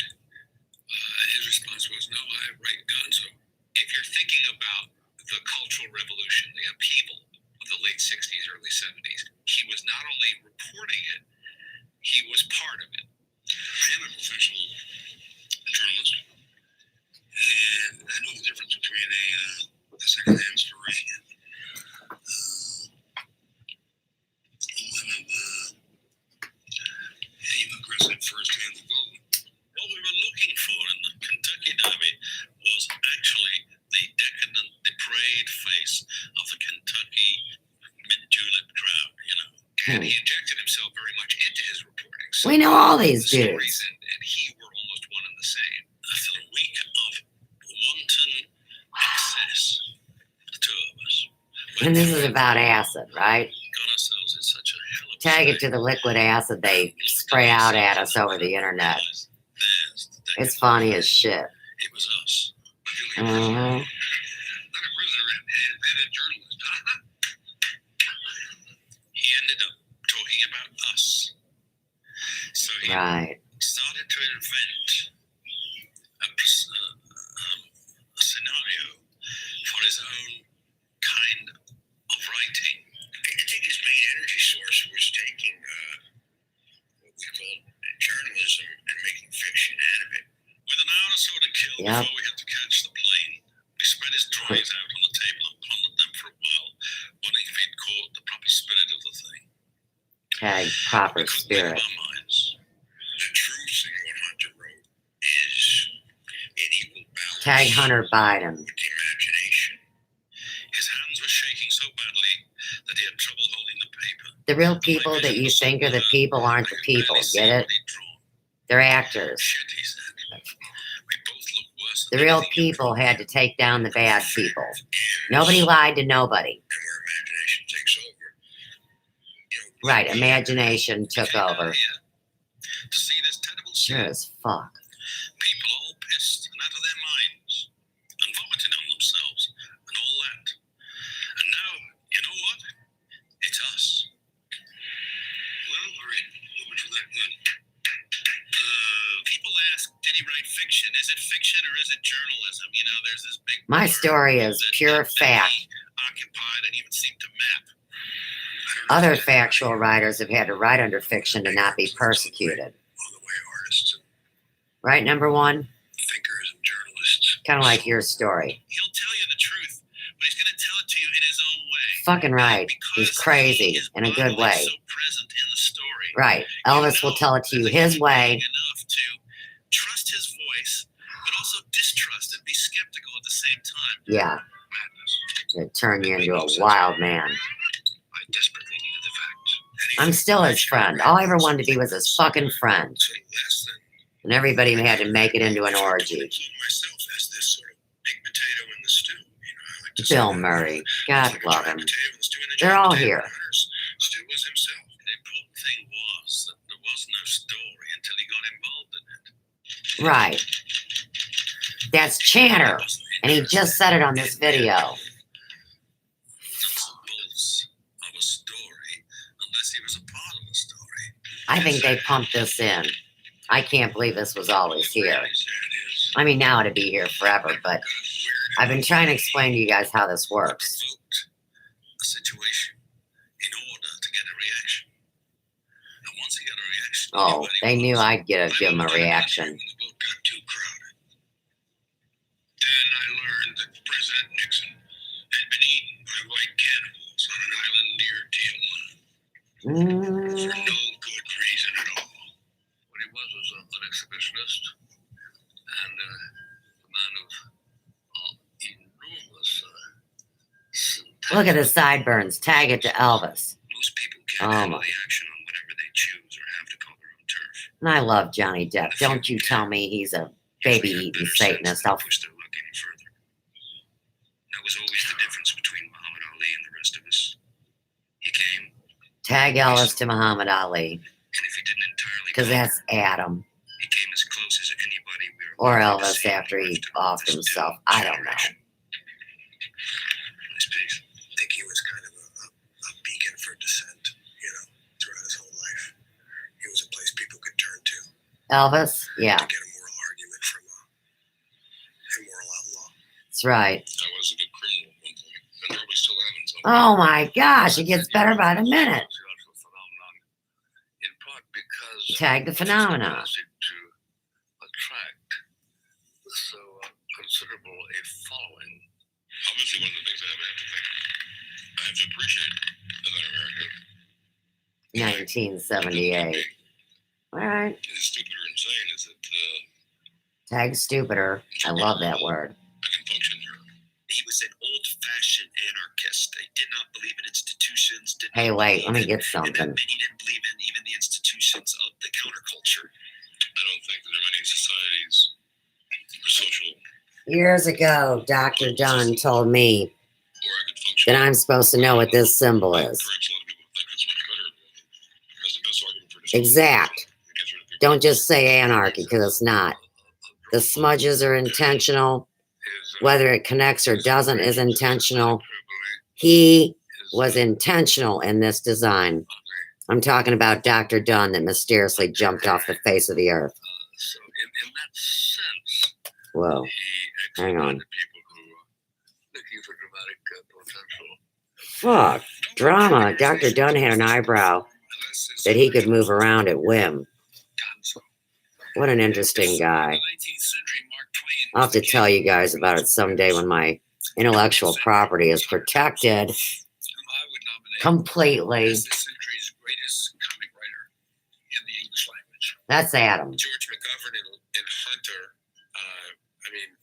are lived throughout history by Hunter's, not only his work, Tag it, the following immortals. the campaign trail, but their friendship over the years. He Yep. was always interested All these in different the incarnations not knowing who each other really are. and wickedness.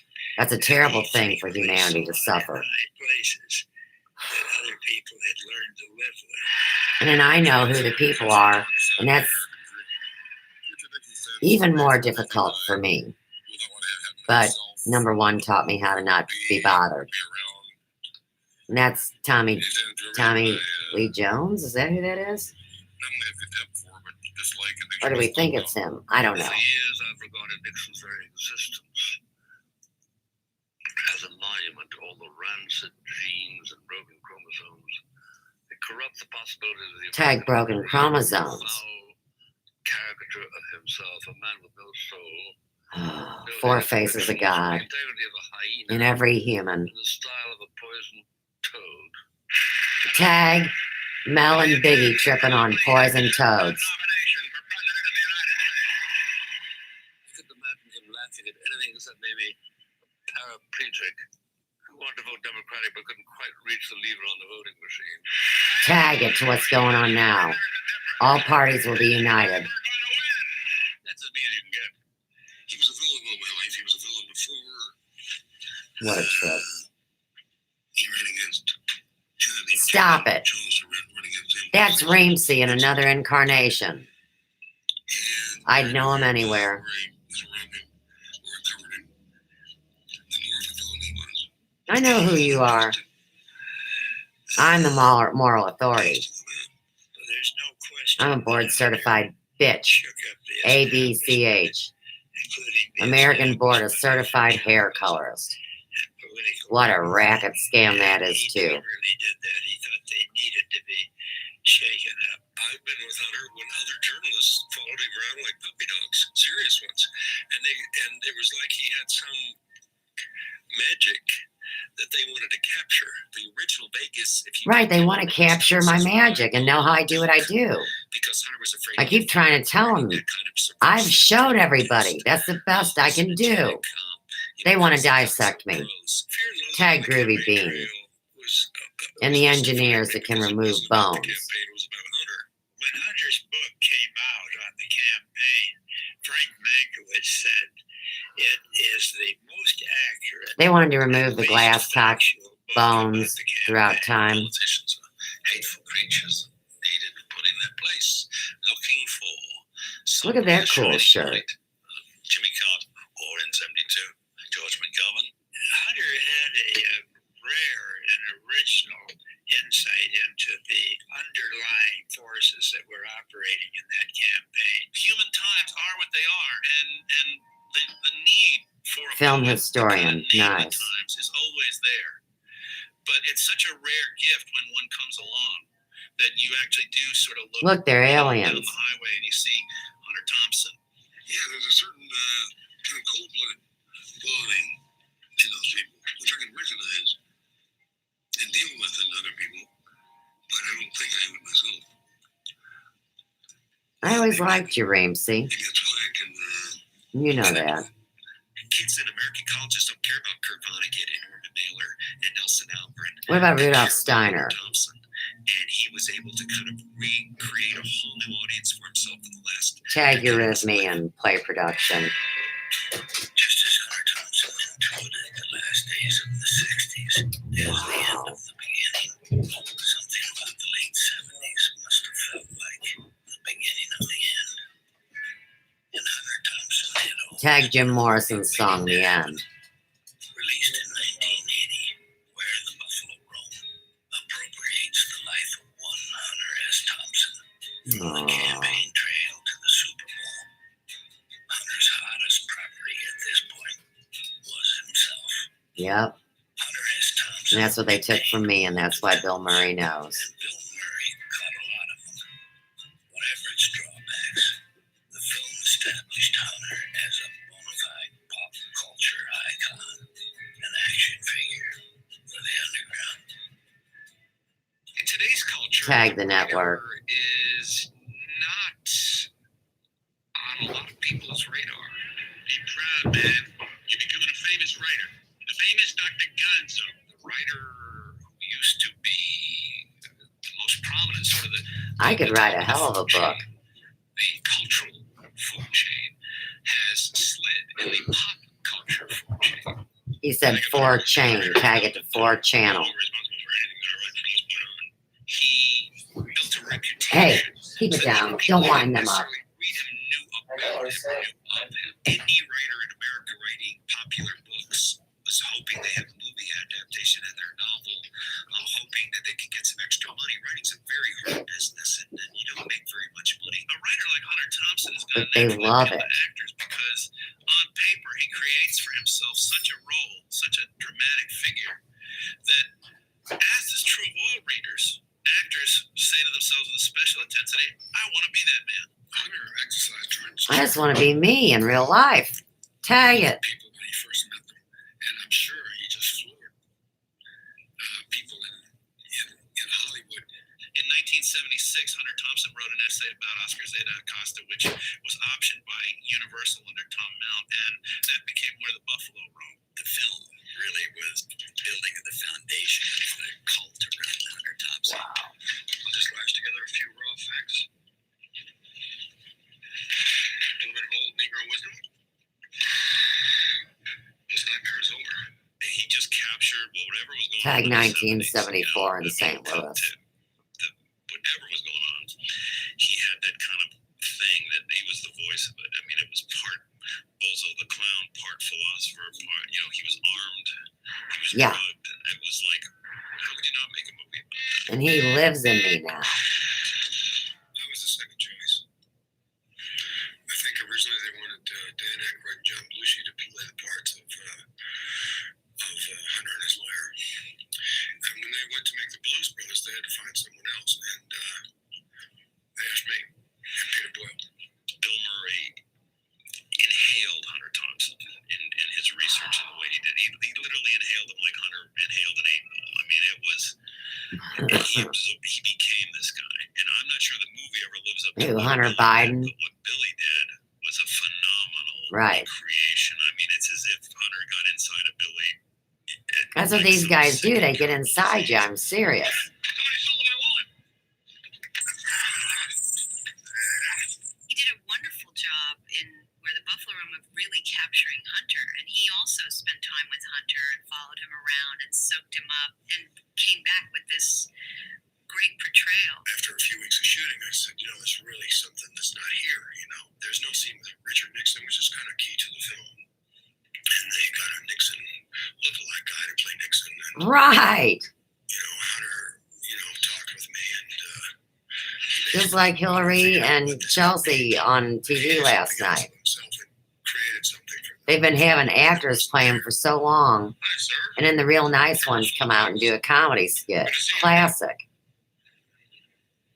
That's what these guys are doing. Just like last night and the night before and the night before that. And weeks before that. What family? Right. Let me ask you a question, sir. What is this country doing for the doomed?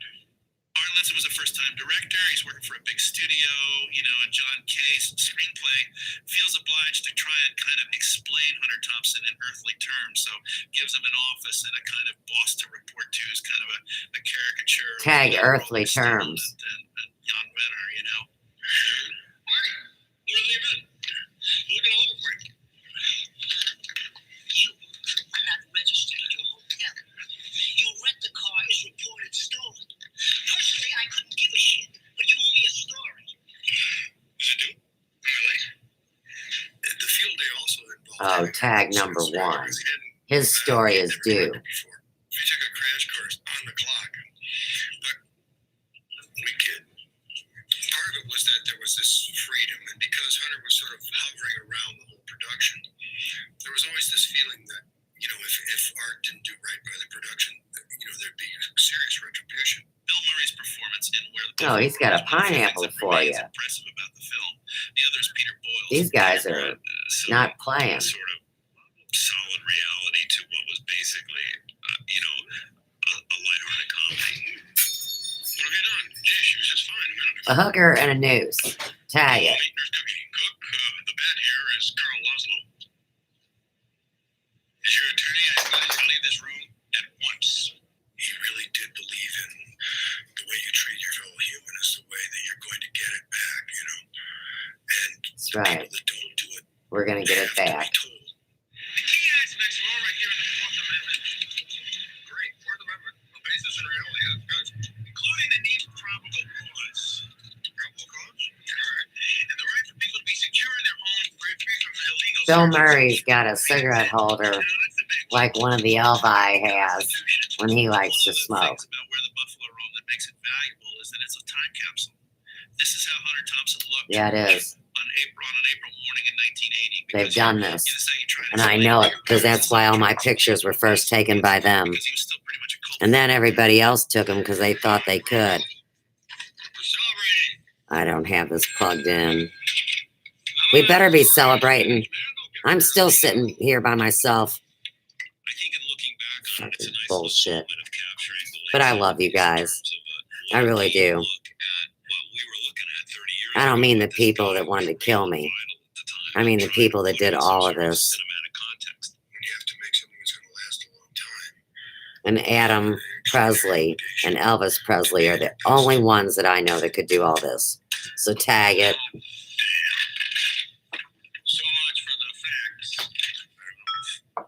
That A is probably for Adam, for all I know. Brilliant. That's Hunter. Way before I never met Hunter, I just thought Bill did a great job. He's genius, And oh my gosh, this was done in the symbol 2006, 2007, Finally, they got in that period. adrenaline reserves are burning out, staring straight in the face on a total psychotic freakout. His literary work is going to have to He speak for came in itself. just to get that Be footage I can't of Chelsea and I, and him anointing us, and then he shuts down and moves away. Tag it. Golly, you hear a lot of sad I called him a watcher. things about people these days. Laszlo and Nixon are both gone. Look at him, holding a dummy and Nixon. I'm going to believe that. This is not that acid trip movie. They flipped us right over into the message. This has nothing to do with the old acid movie. It's the 1980s. They're building on, The 1990s. right? Actors as a species were increasingly drawn to Hunter S. Thompson, a true friend and the rawest of material. One of them was Is that Ben Quint? Ellis's best friend, Ben Quint, Roots. They became partners in crime and cinema. the guy that feeds ducks in Norway. To Hunter on film was both an honor and a threat. Johnny rose to that challenge by taking that chance. So in 1998, Fear and Loathing in Las Vegas. That movie terrified me. I did not watch it. Been easy to drown in the undertow of a wave. Hunter I don't want to see visual images of people dying when I've had to worry about that my whole life. Like hell to get it right. Right, that's, For something that was like the first thing we I get it. connected on. It was like, you know, a brother. I think Johnny Depp needs a pension too. That was our initial buzz. Fear and Loathing in Las Vegas is about I think all these slick guys need a pension. larger than life, self-styled larger than life. It won't hurt that bad. Going to America's larger than life city capital, Las Vegas, and indulging in excess of every kind. Oh yeah, you guys went buck ass wild on me since 2016. It's a question of whether you want to share in that excess. Suddenly, there was a terrible roar all around us, and the sky was full of what looked like huge bats, all swooping and screeching and diving around the car. And a voice was screaming, "Holy Jesus, what are these goddamn?" That's my voice screaming at everybody now on the internet. That's funny. The romance for Hunter was a convertible and a pipe full of marijuana and a bottle of Kentucky whiskey, and you drive off with the top down into the great American sunset. Tag Whiskey One thing OG. about the movie Fear and Loathing in Las Vegas is that it does kind of represent Hunter's life in a way. I mean, he really was on the move constantly. You see that in the movie Fear and Loathing in Las Vegas, the constant action, and you can kind of get a sense of what That's it would be like Elvis. to be Hunter Thompson. In the case of Fear and Loathing in Las Vegas, he's trying to go out to the heart of the American dream. He's actually trying to penetrate the heart of the American dream at a moment in present time. He did it through his entire These faces, timeline. where do they come from? I'm talking about Elvis. They look like caricatures of used car dealers from Dallas. And sweet Jesus, there are a hell of a lot of them at 4:30 on a Sunday morning. Still humping the American dream. Humping. Producing Fear and Loathing was a Mm. crusade, was a cross to bear, a cross that I carried for more than 10 years. Even though it took so long to get it to happen, by the time we made it, it felt like we were doing it just like gonzo filmmaking. Right, Elvis has been at this for 20 years. I mean, this current incarnation of what's going on. Pretty good. I know they were really close. I was living in his basement. And we are close. His partner, And everybody can fuck off if they don't like it. became the surrogate. Dr. Even Goss. Adam. If Adam's pissed, too bad. That's the mysticism of acting. You know, you seek to become more than you are. Hunter Thompson, in the role that he created on paper, I think holds that invitation out to a lot of actors, and I think to Depp in particular. I could know his whole family and be fine. It made it all more easy to become him. Mhm. Our trip was different. It was to be a classic affirmation of everything right and true in the national character. A gross physical salute to the fantastic possibilities of life in this country, but only for those with true grit. And we are chock full of that. I got a phone call from Bill, and I said, "What's going on?" Even his eyes, even Bill Murray's eyes like that, Because I understand you can play imbibe You Elvis's can play hard, and he seeps into your skin. looks. You will always Son of a bitch. find And I would have never yourself saw that till just now. for the rest of I would have never seen it like that. By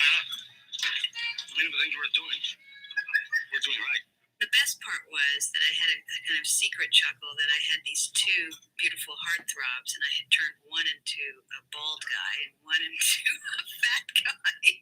He just fell in love with Johnny and Benicio, and here they were playing him and his friend Oscar. Oh, I've and seen these this whole men world was coming show alive themselves again. as all sorts of different looking. Hell no.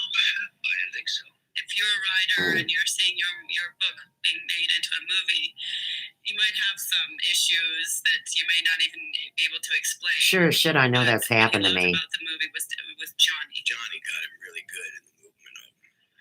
Those of us who'd been up all night were in no mood for coffee and donuts. We wanted strong. And like Chanters said today, none of them are professionals. Johnny did in that movie. They got no business in it. The absolute cream of the Wow. sporting press. Maybe they're the bloopers reel. What do I know? Gifts as an actor. It's the thing that he can trade on is the fact that he seems kind of ageless. And that spirit that's in him is very akin to Hunter Thompson. Johnny Depp is the ultimate risk Hunter taker. Biden. Johnny Depp can breathe and make you laugh. He'll do anything. He had a very particular way of talking, and I think Johnny does a terrific job in the film. Yeah. Really? No? No. Oh, yeah.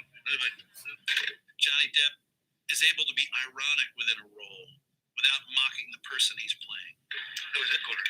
They wanted to...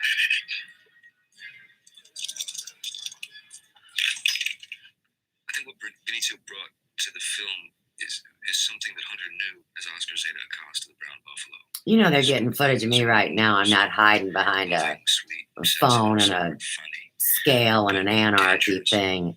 most dangerous individuals he'd ever. They think it's funny. So I believe that's what Benicio brought beautifully to the role.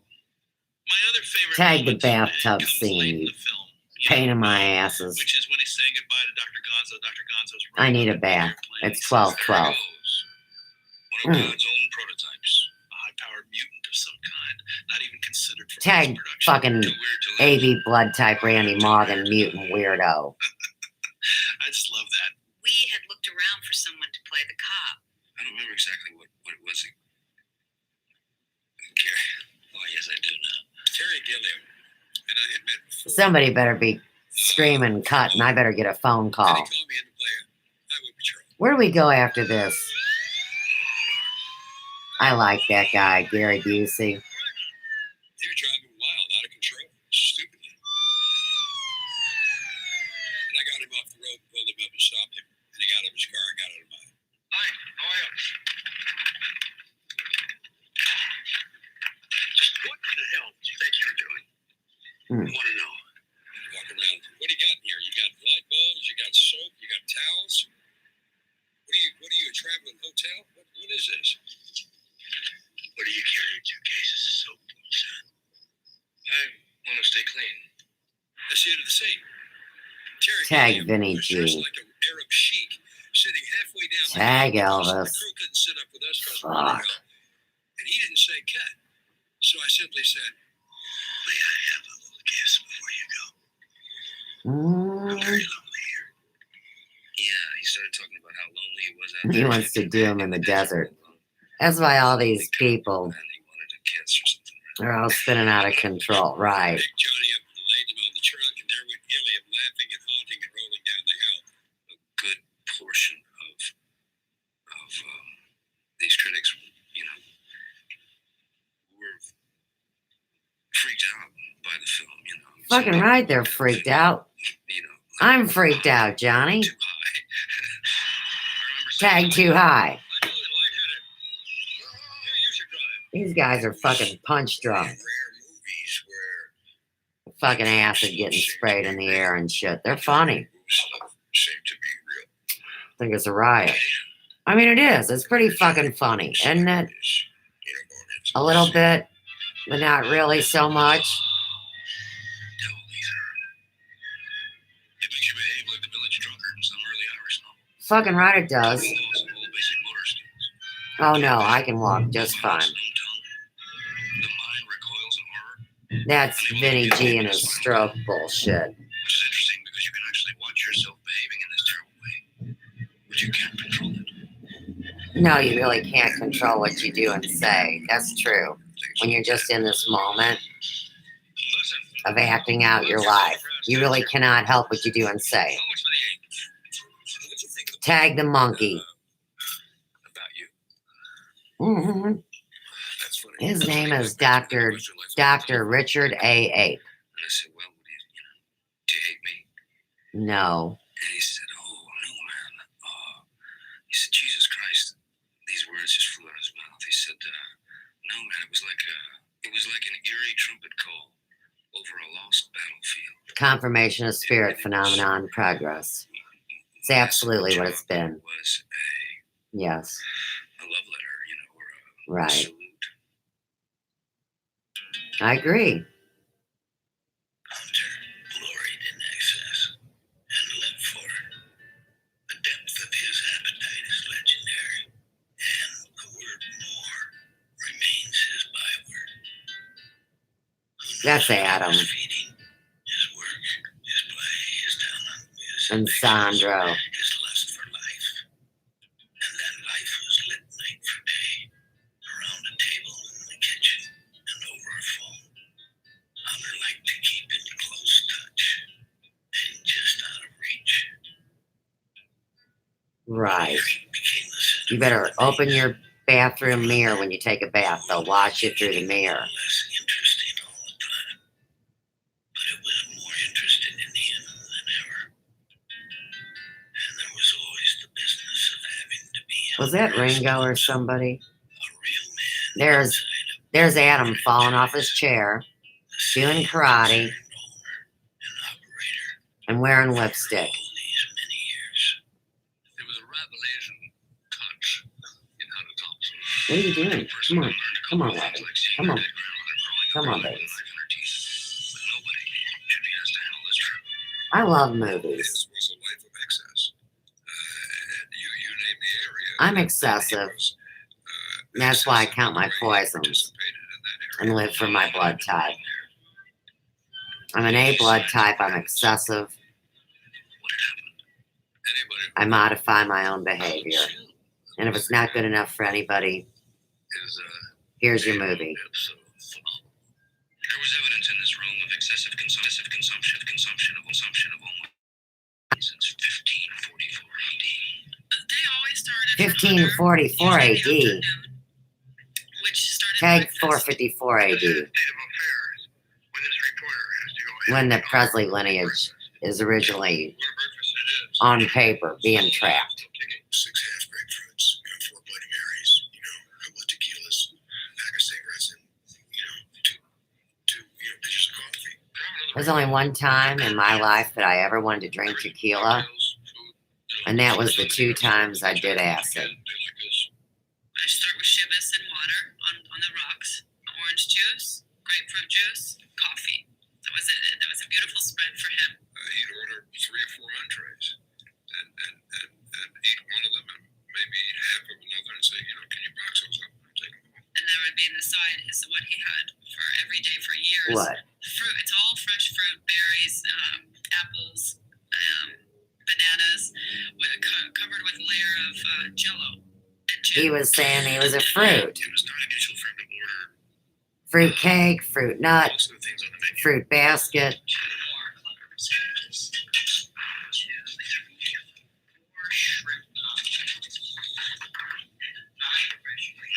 He ordered 4 margaritas and 6 bottles of beer. I think if he had actually consumed all the stuff he claimed to consume and done the things he Tag did, George he became Thorogood himself when song. he was in his 20s. I want a bourbon, want a scotch, want a beer. An addictive personality. And this waitress kind of looked nervously and giggled a little. And she said, "Sir, are you expecting some other people? I can get you a larger table." He said, "I don't want a larger table. I want 6 beers and 4 margaritas. You speak English?" Ultimately, of course, Hunter Thompson couldn't satisfy his appetite such as there was. What's life? What the hell? Yeah, these dudes are insatiable. Hunter spent most of his time on the phone, processing, planning, debating, processing, planning to That's what's been going on the last 4 years. Yes.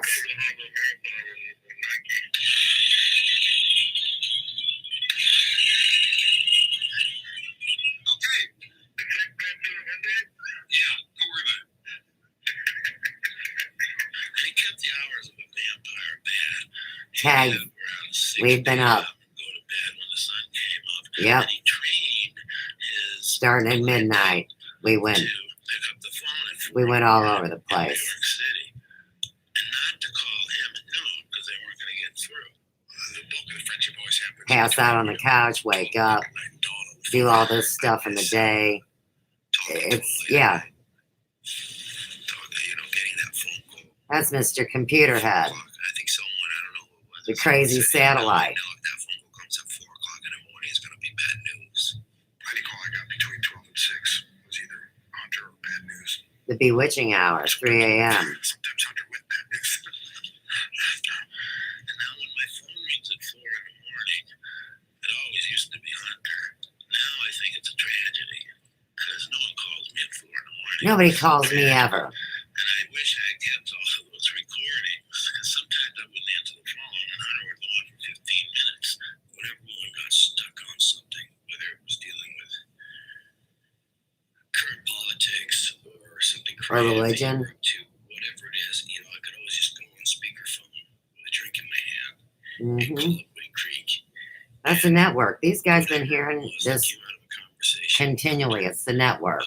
There was something better that would come out of me on the next go around when I was by myself. Oh, yeah. I was, We're getting rid of a corrupt government system. he was This is all worth it. like no other. Man, it wasn't hard for me to concentrate. All I can say. Hey, drugs are no excuse, John. That's Elvis. He's in the basement at the White House fucking shit up. And I pick up the phone and he goes, "What if I just beat the fuck out of you right now? Oh, yeah. Yeah. What if I just beat the fuck out of you right That's what now?" they're doing to these jokers that have been harassing and abusing me. Right. I goes, "Well, that's what you told me the first time I met you, Mm. right? Well, what if I beat the fuck out of you right now? Yep. Oh, by the way, I just got married." I think Yeah. it's important for people to know that even weeks prior to Hunter shooting himself, he was calling Ralph and they were talking about new projects down the road. And Hey, we only got till the middle of March in my head. Ralph, you looking at my home? Yeah, dirty little beast. Hi, Ralph, it's Hunter. And I have a job for you. Let me for you. I know, don't say it. I will lie, Ralph. I've been writing many weird pages on this article for John, I guess due on Friday. This coming Friday. Today's Wednesday.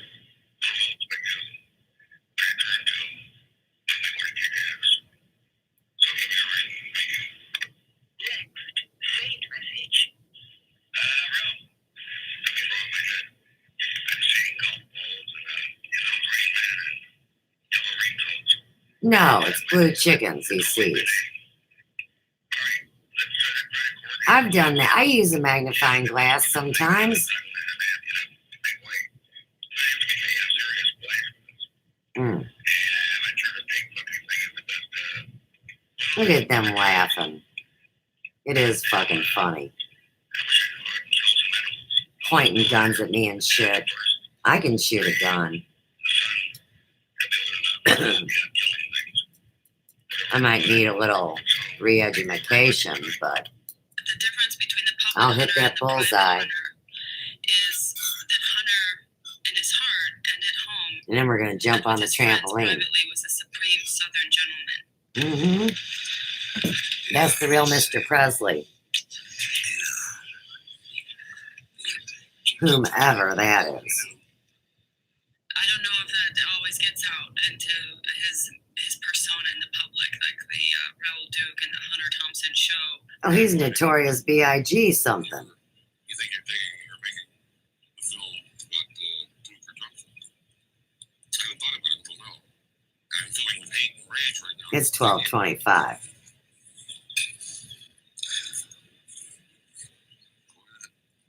No one could ever live up to the image No, nobody could ever live up to the image of Elvis Presley. Tag it. Oh yeah, more and more warped. He's pissed, but he's stealthy. Hunter Thompson, ladies and gentlemen. Thank you. Hunter Biden. There's a huge gap between the substance of Hunter and the image of Hunter. For a business meeting or He knows or every dinner word or for a social reason. occasion, he understood that often the Hunter character was expected to be there, not just Hunter. The Right. pitfall that any notoriously popular and notoriously well-known Look at him. Like, artist I didn't do nothing. believe your own myth. He became a prisoner of his own cult. Yep, That evolved out of the death cult. I don't think he realized it was going to take off quite the way it did. No, I'm sure he Have didn't. to maintain that status. I have no choice. I have to solve this problem. That's me. I need to solve the Presley mystery. I have to figure out some new identity. I have to kill off one wife and start another. He was trapped by a mythology he created. I think you would probably admit that. People had certain expectations of him, I'm sure. And Surely not to hang out with a scum bucket like me. It must be very difficult to have to live up or live down to what people think. In my case, I hate to advocate drugs or liquor, violence. Advocate Anyone. or advocate. What'd you say? It's possible that the compulsion to be Hunter Thompson in every situation backed him into a bit of a corner. How much are you going to be? Oh shit. If I don't get my charger, we're gonna be screwed. Hang on. It was a attraction. This is what people wanted, what they expected, and what they got. He just had to live up to this goddamn caricature, really, that he'd made for himself. And to live up to that caricature became a strain that I think started to lose its fun. The wild, crazy man, drug addict. This was what people bought. This is what people wanted. This is not what Hunter wanted when he was younger. This was not who he wanted to become. I'm really in the way. It's a person. The myth is taken over. When I find myself, an appendage, I'm not only no longer necessary, I'm in the way. It'd be much better if I died.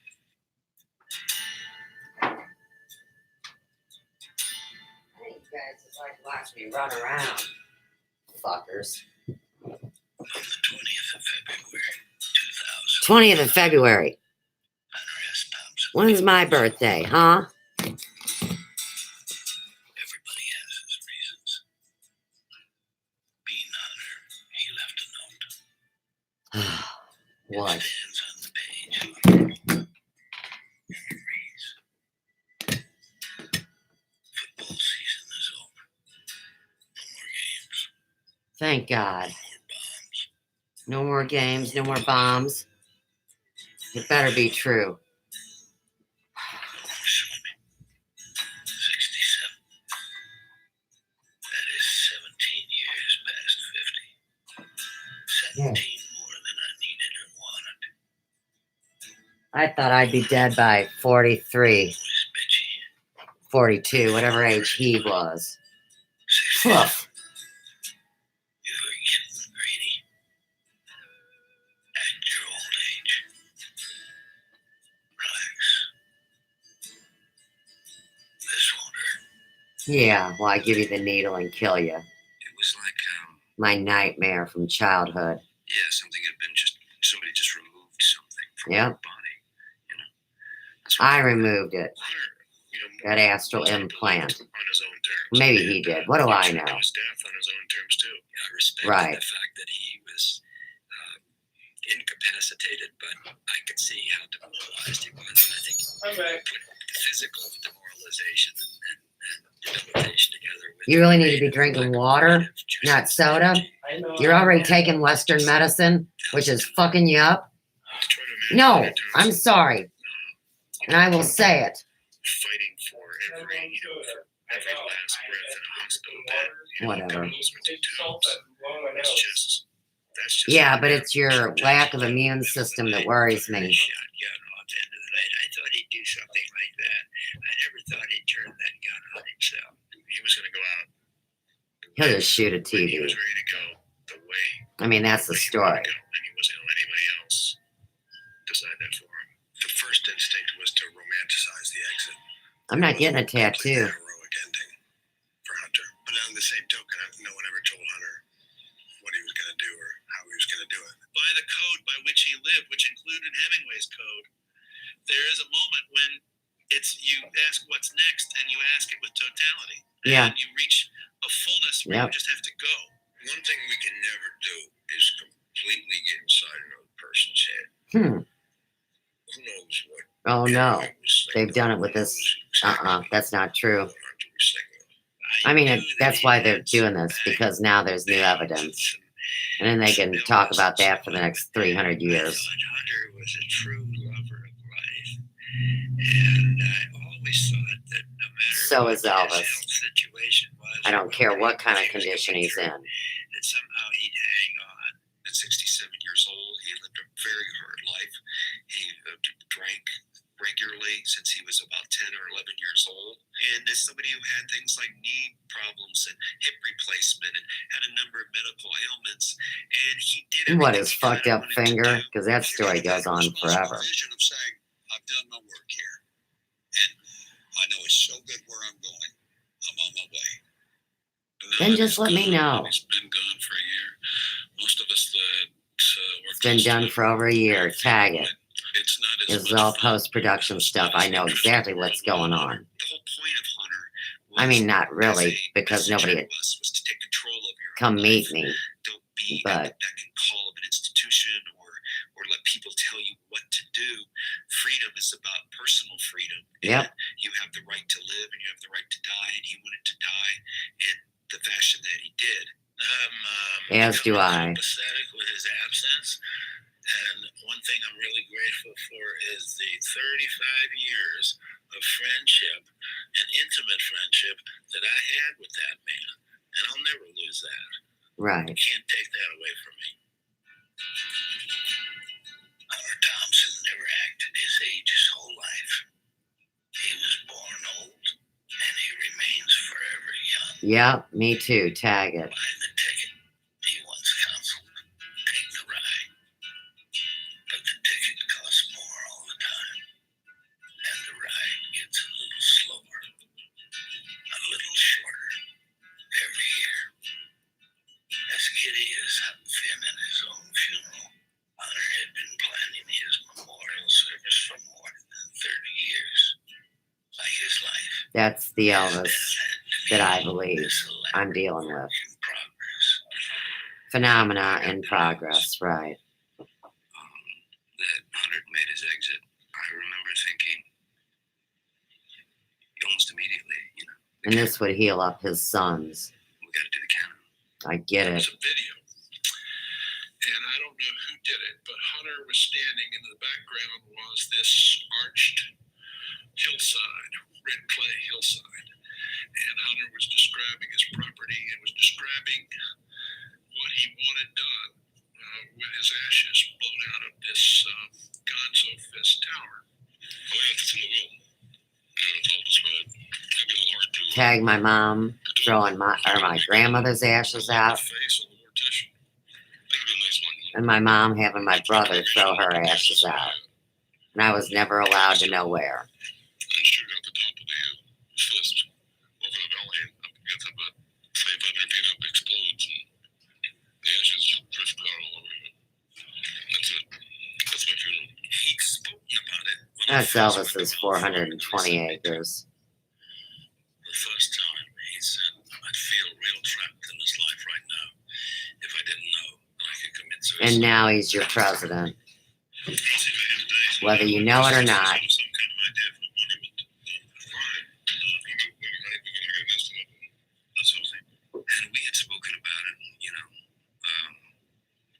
over the years, so he brought it up, every now and again, yeah, I gotta have the, I don't mean the one that fucked everything up. that's how I gotta go.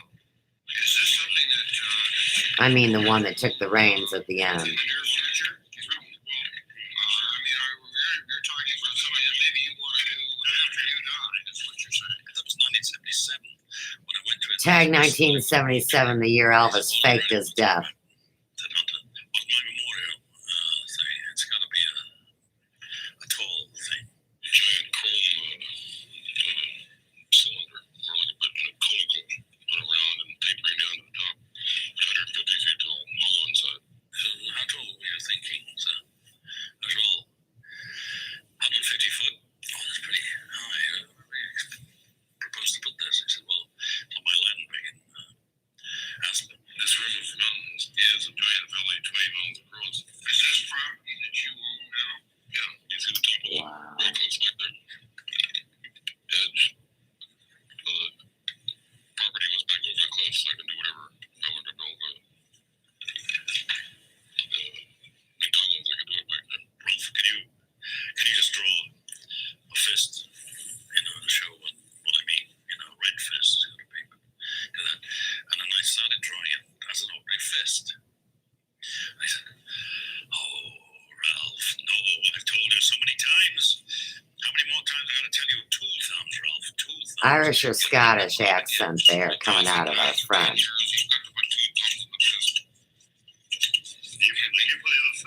Tagged the large, heavy man laying on the floor drawing the other night. I know somewhere in his crooked mind Fucking twisted. that he knew that I was the only one. Perhaps loyal enough, perhaps insane enough. I'm loyal enough. And you know it.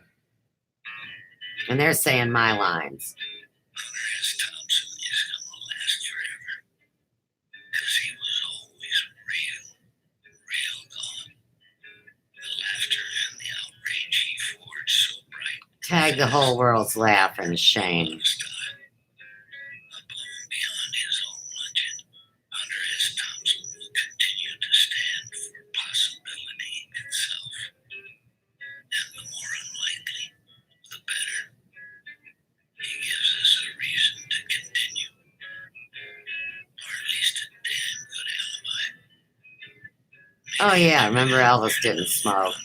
Bullshit. But he distilled that word The pictures I have, he smokes all different kinds of smoke. clarified it somehow. And for this act of alchemy, we owe him our enduring thanks. His legacy finally will be a sane voice in a mad world. Yeah, it will be very scary if the American public began thinking that Reamsey loves Elvis. you say, U.S. troops massing for assault on Baghdad. Oh boy. No, a lot of people are going to be killed in that. And you may be one of them. You could be one of them. What he did do was inspire devotion and communes from people who included relatives of my own, my son Christopher, and superstar mentor. Man, who's this? Hello. Hi.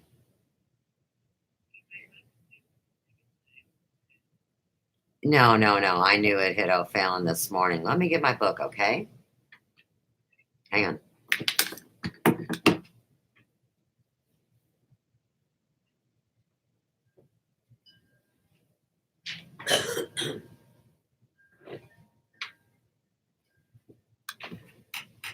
I'm ready, Vicky. What do you want to shoot for?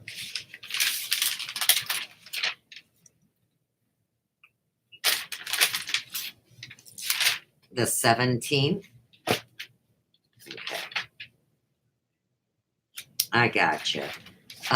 You could come as early as 11. Okay, honey. Cool. All right, Vicky. Oh, you're welcome. Have a good day. All right, bye-bye. At least I don't got to worry about that now. I mean, not to be mean to her. I love her, but why drive in snow and ice to get your hair done? That began in the 1960s. In that enterprise, was something entirely new, something unique in our literary history. Think big, that's all. There is a feeling with certain people, whether we know them or not, that they're breathing the same air at the same time that we are, that makes the world a better place to live in. Hunter was one of those characters. Hunter Thompson elicited the same kind of admiration one would feel for a streaker in Queen Victoria's drawing room. Tag, he loves to be naked with no panties on, streaking around everywhere. His greatest influence was on inspiring people to just have faith in their own feelings and thoughts and do whatever the fuck they wanted to do. Yep. As long as people read American English, Hunter Thompson's voice is going to sing loud and clear. He had and has such a fervent following.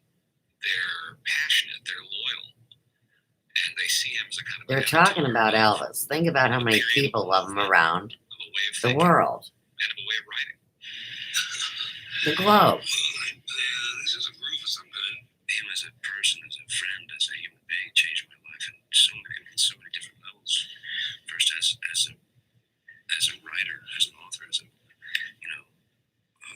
author to a reader. Me being a huge fan of his work. It's nice to see Johnny Depp look healthy. That's all I can say. And this guy, I know him. People will study him. He knew it. He saw it. He's cool. Just a guy on a soapbox. Love Bill Murray. Who inspired people. And These people don't eat babies. this will work in case of wasted time and wasted energy.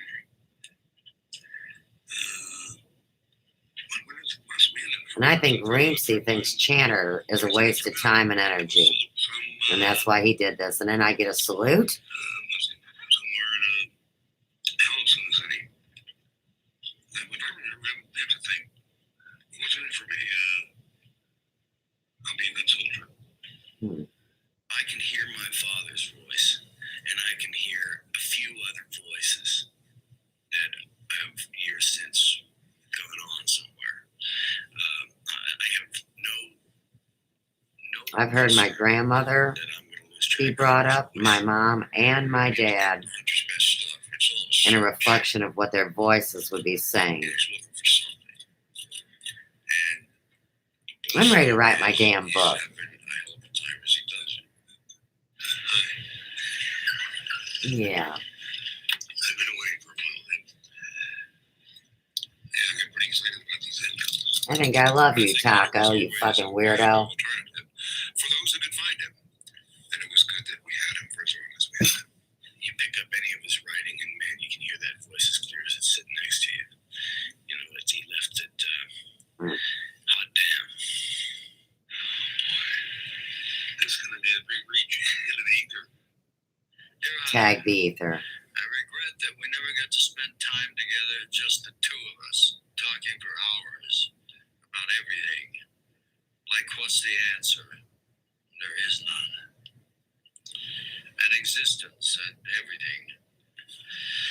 Anyway, I'll see you soon.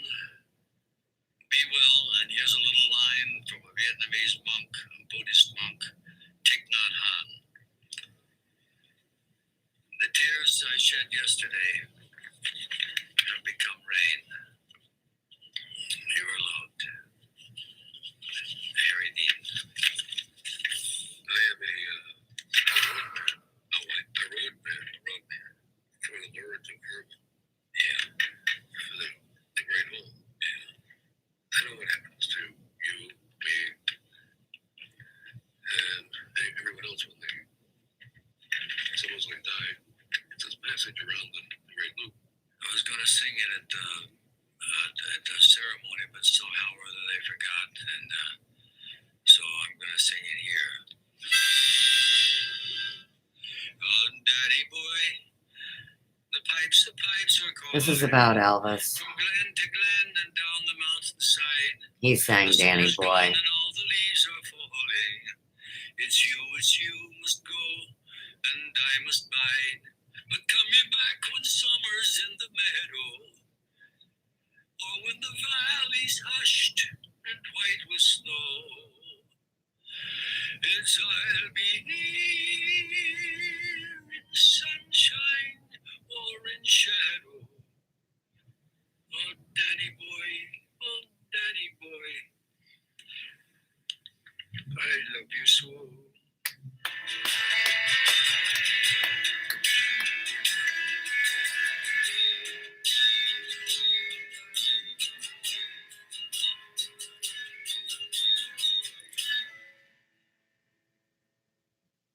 I can tell you this. I have treasured this walk here online.